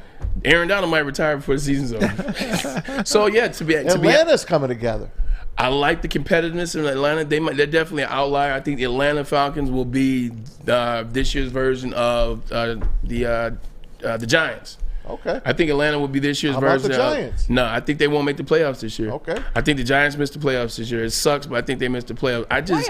I don't trust the guy that they just paid, and he had a much better season. I don't trust Daniel Jones. I just do not. Tigers game just went final. They lose 3-2. Had runners on, 2 on, 1 out in the 9th. They had the ducks on the pond, but couldn't get them across. Tigers win streak ends at 5. They dropped the finale to the Cleveland Guardians 3-2. They now head to Baltimore for a series against the Orioles. Clase is a class closer. He probably shut the door on him. I don't know. But not really. Not really. I mean, they had a shot there. I jinxed it. I wore all this Detroit Tiger stuff. I should have been down there, man. Dang. You should have been down there, man. It's your fault. Guys, let me take a break to get back on track. I want to talk a little NBA if we can next. Draymond Green suspended. And by Joe Dumars. There was a rumor he wasn't going to be suspended. All of a sudden, Joe Dumars shows up. And somebody big coming to Ford Field. We'll have that all coming up. But first, a message from Alta. Sometime it matters. It does matter. At Alta Equipment, they got everything you need to get the job done. If you have a big project coming up, give Alta Rental a call. Do it today at 844. Go to Alta 844. The number 2, Alta. Saturdays at 1 p.m. Make sure you're watching WoodwardSports.com for our new show, Chompin' Puck. He shoots! He scores! With 4-time Stanley Cup champion Darren McCarty and Michael Gentry, Chompin' Puck is taking the Detroit hockey community and giving them a voice. Pros to Joes. You'll get the best Detroit hockey coverage around. Chompin' Puck. Saturdays 1 p.m. on WoodwardSports.com. I'm Dr. Jason Olafson, DC, the founder of the Custom Health Centers, and we've helped thousands of people learn how easy it is to lose weight and keep it off with our customized weight loss and body contouring programs. With Custom Health, you don't feel hungry, you eat well. My name is Simeon Timbuk, and I've lost 71 pounds on the program. Call us at 844-789-THIN or visit CustomHealthCenters.com for a free consultation and get started for as little as $5 a day. We aren't quite sure if they consume more beer or sports. Either way, the heavyweights are here. Live on Woodward Sports, daily 5 to 7 p.m.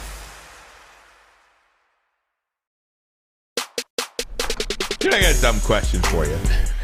Go ahead. Well, I clicked open ESPN.com and Tua is talking to the media in Miami, voluntary team activities. Should have been a Lion. Well, whatever.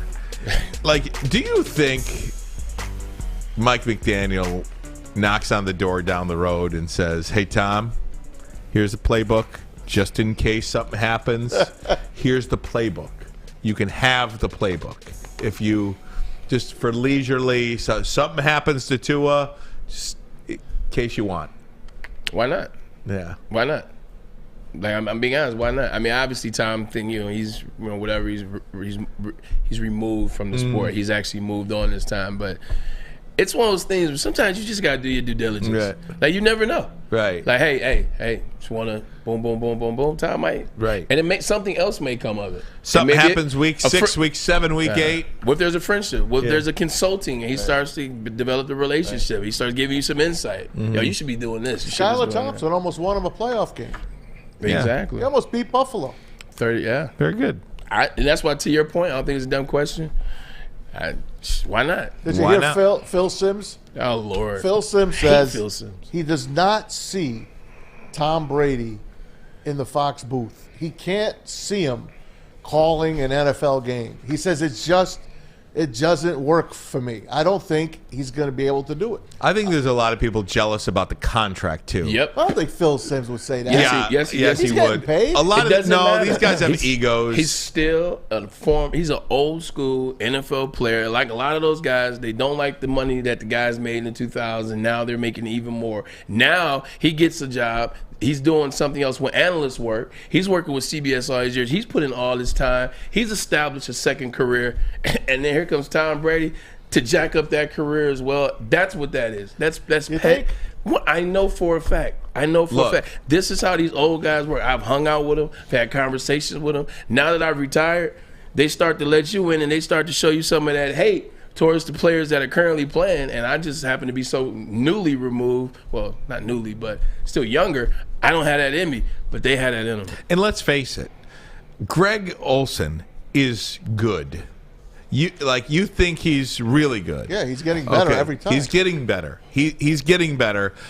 I like Greg Olsen. Greg Olsen is very good. He's good. But the amount of love, the amount of over-the-top love for Greg Olsen, as if he is God's gift to sports broadcasting. We've never seen an analyst like this. Oh, my God. Greg Olsen is so good in that booth. There's only one reason why people are doing that. He put in the work. Because people are pissed about the contract Tom Brady got. Tom's actually getting money from Greg Olsen. Right. But that's the only reason people are. I don't think it's the only reason. I think it's the only reason. If you really do give a damn about the broadcast, which I do. Yeah, it's one of my biggest aspects of the game. Then how do you not like what Greg Olsen brings? I do. That's not what I say. You're like a listener now. A folksy, down to earth. I'm not like a listener. I say it all the time. Yeah, you're like a listener now because it's not what I said. I said I like Greg Olsen. Yeah, but the way you said you like him, I know you don't like him. Well, no, I like him. I don't love him. That's just what he said. I know you don't like him, Braylon. But no, I just don't think he does anything to warrant the 100% over the top love that he's getting. Did you love Tony Romo? Yes. In the beginning. Do you like him now? No. In the beginning, Tony Romo was something that we hadn't heard in ever. Okay, I'm going to tell you what it is with Greg Olsen for me. When I listen to a Greg Olsen broadcast, I feel like I'm listening to somebody trying to rapidly sell me on an infomercial. Or I feel like it's quick. It's okay. So the thing is about this play, like it's just super fast. It's too much for me. It sounds like that when I'm watching the broadcast. Like he's trying to sell you something. Either way, I mean, I just whatever, man. To each his own. Yeah, I think that the Tom Brady. Lord called me a clown again. Good, that's fine. I think the people. I think people in that business, the Phil Sims of the world, and every other person commenting about Tom Brady are jealous of the contract that he got. Okay. Yeah. That's what I think. Not saying that my opinion doesn't suck, but that's what I think. People bust my balls because I don't like Al Michaels. I think Al Michaels peaked in the 1980 Winter Olympics, and that's the end. He may have. Yeah. Guys, let me talk to you about Draymond Green. The stomp heard around the world. He was ultimately suspended. Draymond Green suspended 1 game without pay for stepping on the chest of Domantas Sabonis. The NBA announced, in fact, the NBA announced that it was Joe Dumars who announced this suspension today. He is in charge of handing down suspensions and discipline from the league office. And basically one of the reasons why he did this, one of the main reasons was because he was a repeat offender. Maybe he heard us talking about his old teammate. Yesterday we talked about this, Braylon, a little bit. I said I said that Draymond Green to me is the dirtiest player in the NBA, and he would have fit in beautifully on the bad boy Pistons. Patrick Beverly, then Draymond Green, but you're absolutely correct. He definitely would have fit in perfect with the bad boy Pistons. Here's how I looked at this angle. Okay, everybody's looking at Draymond Green, and then even in the verbiage today, and I'm not a huge Draymond Green person. I think, he's the bee's knees. How everybody says he's the greatest defensive mind and all that. He's a damn good player. And him being there definitely got the Warriors those 4 rings. I give him that type of credit. Like, he had to be there. I get all that. But I've never been a huge Draymond Green fan. With that being said, you can't use the verbiage we decided to suspend him because of his track record. Draymond Green hasn't done anything, what, 7 years? 7 years. So you're going to go back and look at his track record from 7 years ago. I don't think that's fair, and I think they dropped the ball on that one. Now, if you told me, hey, we wanted to suspend Draymond Green because we wanted to let every team in the NBA know, because it's been a rowdy season for the NBA, whether it was fans, whether it's people sitting in the front row, whether it's players. It's been a rowdy season for the NBA, and I think the NBA, if you would have said, well, you know what? We just want to send a message to the other teams in the playoffs that we won't be tolerating anything like this. We don't even want to try to make it look or try to figure out whose fault it was. We're going to suspend him so nobody else does it. So I get that. I would have been cool with that. This right here, though, this ain't Draymond Green. I'm going to tell you what this is. This is Mike Brown and Domantas Sabonis. Who did Mike Brown coach with for the better part of 8-9 years? Golden State. Steve Kerr. He actually even led them in the first finals because Steve Kerr was sick. He knows that team. He knows how they're constructed. Why you think he knows that? You don't think he's conversated with his players and told them the things that get people going? Because if you notice on that floor, Sabonis grabbed Draymond's ankle. Now, he didn't try to overly hurt him or overly mess him up. And he wasn't, malicious. He wasn't down there trying to twist it. Gamesmanship. But he grabbed it. He held on to it. He did it on purpose. You know why he did that? Because Mike Brown said Domantas Sabonis down. And he said, hey, look, if you get under his skin, he'll do something. We can get him kicked. 100% and we can get him kicked out. Mike Brown is playing chess. I think it's great. Mike Brown is playing chess. That was correct. a hell of a call. I guarantee you that's Mike Brown. Domantas did it in the right situation. It was a great job by him.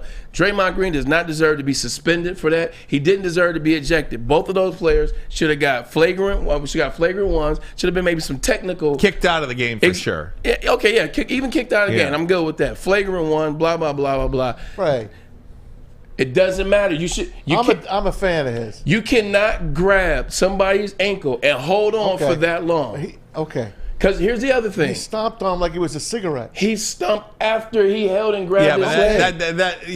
I disagree with you on that. But you can't do what Draymond did. Yeah. I think you guys are looking at it a little bit too much, and then here comes out this false report. Oh, he has a bruised sternum. Man, get out of here. Oh, I don't mind that. Exactly. You can't hold somebody's leg as a grown man that's 7 foot or that's 6'6" or whatever he is. Hold on to his leg like when you're falling or when you're trying to run and your motion is being restricted. You're either falling or stepping. Wow, this seems like the exact conversation they had on Inside the NBA last night. You're falling or stepping. Yeah. Shaq was defending him.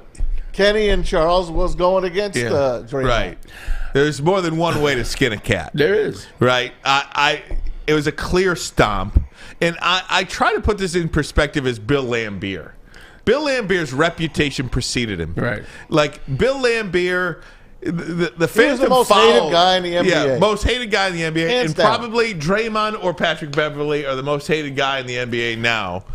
And in their reputations, they don't get the benefit of the doubt.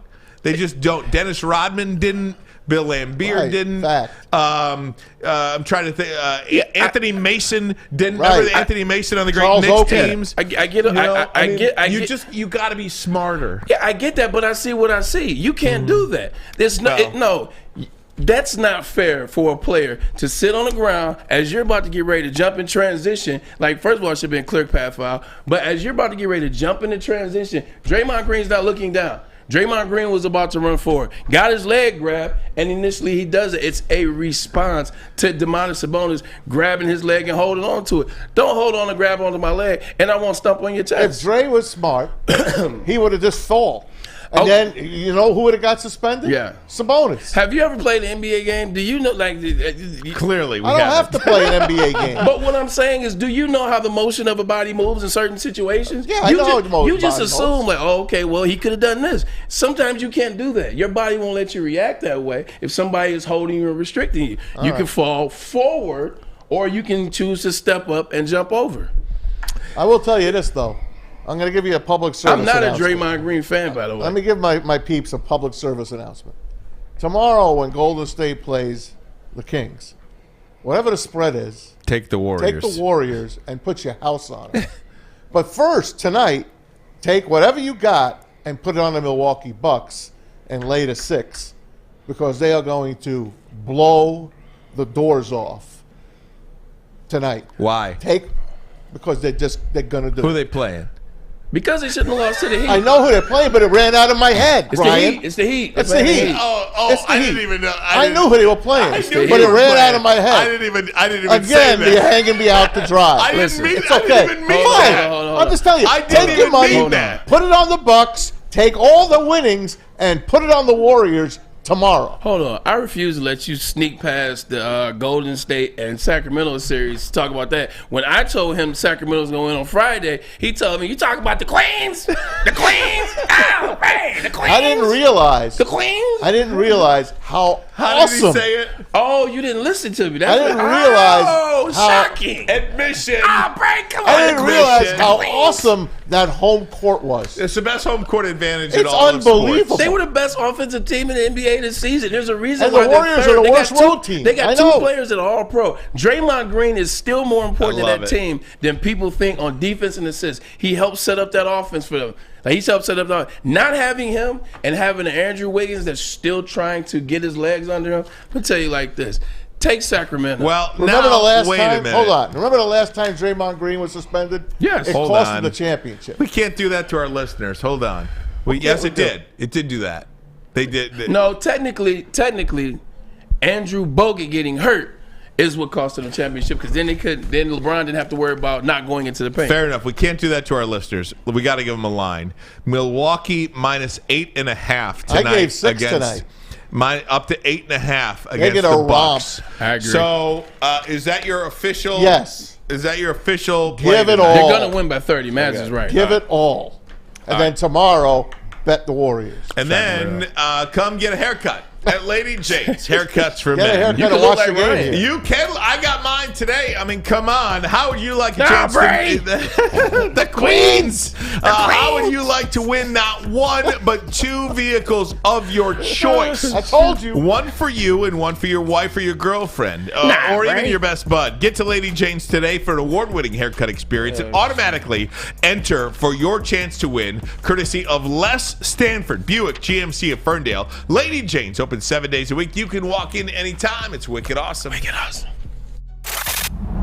Love Woodward Sports? Love wearing clothes? Then you should be wearing Woodward Sports clothes. Check out our full line of merch at woodwardsports.com. Just click on shop. We have all your favorite designs, like Dan Campbell kneecaps, Woodward Golf, and of course, our own logoed out merchandise. Men, women, infants, kids all love Woodward Sports. Impress your friends. Impress your boss. Impress your dog. Buy Woodward Sports merch today.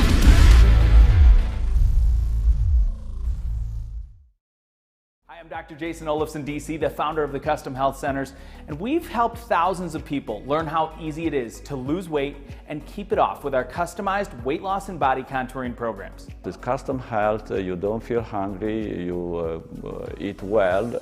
My name is Simeon Timbuk, and I lost 71 pounds on the program. Call us at 844-789-THIN or visit CustomHealthCenters.com for a free consultation and get started for as little as $5 a day. Get a shot up. This is for the win. All of Detroit's sports teams live on Woodward.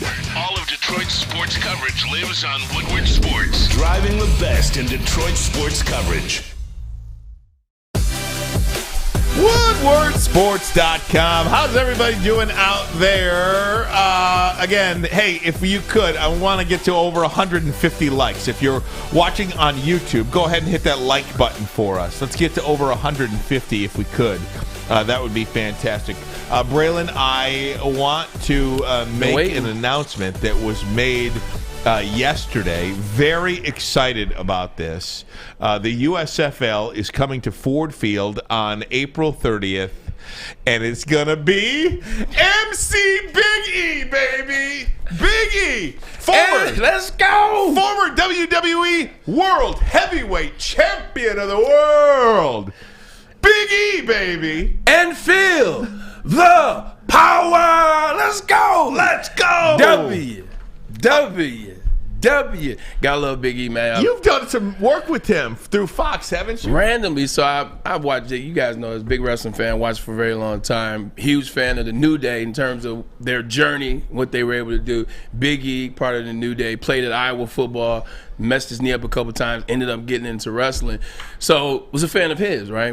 Same time, his freshman year was my senior year at Michigan. We beat that ass. Yeah, absolutely. But anyway, ran into him on a plane going to the Michigan-Iowa game in 2021. Found out that we were going to be doing a halftime show together for the Big Ten Championship. Ran into him again last year during the Iowa game regular season. And so we just been kicking it. We're friends, whatever. When I saw that, and you text me that, I'm in on this. I immediately. What's he doing for the Panthers?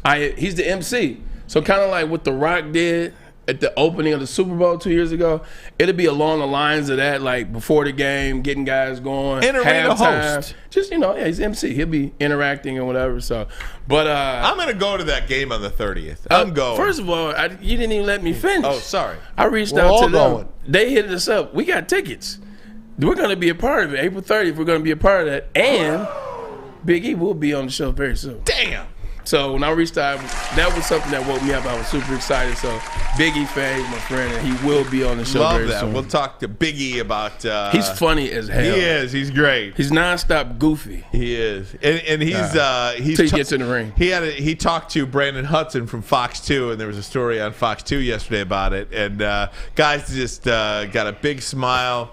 Life of the party, lots of energy, and I think it's a great thing for Ford Field, for the state of Michigan, that the USFL is coming. One of the first things that we talked about when I was texting is, and even he knows it, like Big E's a guy in the WWE, their schedules are nuts. He's been rehabbing. He stays in Tampa, goes to Iowa every once in a while.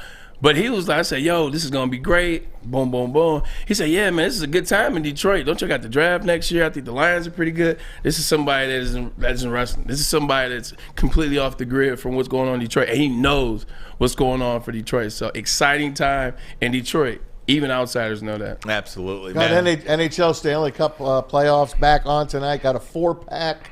Islanders. Got a 4-bagger? Yep, Islanders and the Canes.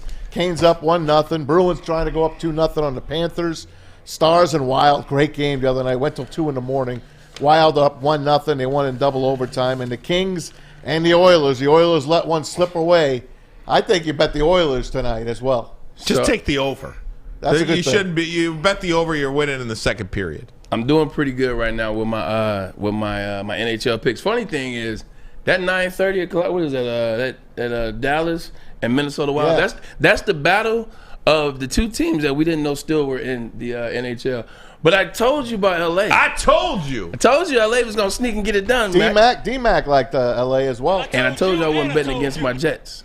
The Jets won. Exactly. See, I'm hot right now. Hey, Braylon Edwards, get us out of here, baby. Glad to be back. The gang's all here. All 5 of us competing, getting it in. It's going to be a great show. We didn't even talk about the NFL today. Oh, man. We didn't even talk about the NFL. We're on location tomorrow, by the way. We're 420. At the Dispo, 420. So, as you guys are watching the show tomorrow, maybe, get your little 420 That's action. Easy's place, by the way. Easy's the man there. He is? He is. Oh, man. There better be some discount. You try to go hold a couple. But we'll see you guys tomorrow at the Dispo. Talk some NFL because I'm excited, and so should you. For JB Fletch, Uncle Mash, and my man to the left, Ryan Ermanni, Braylon Edwards, and this Edwards, Ermanni, boom, Mash. Can't get enough Woodward Sports content? Head over to woodwardsports.com right now for up-to-date sports articles and great entertainment news. We have the best writers, bloggers, and coverage all at your fingertips. Head to woodwardsports.com right now to experience all Woodward Sports has to offer.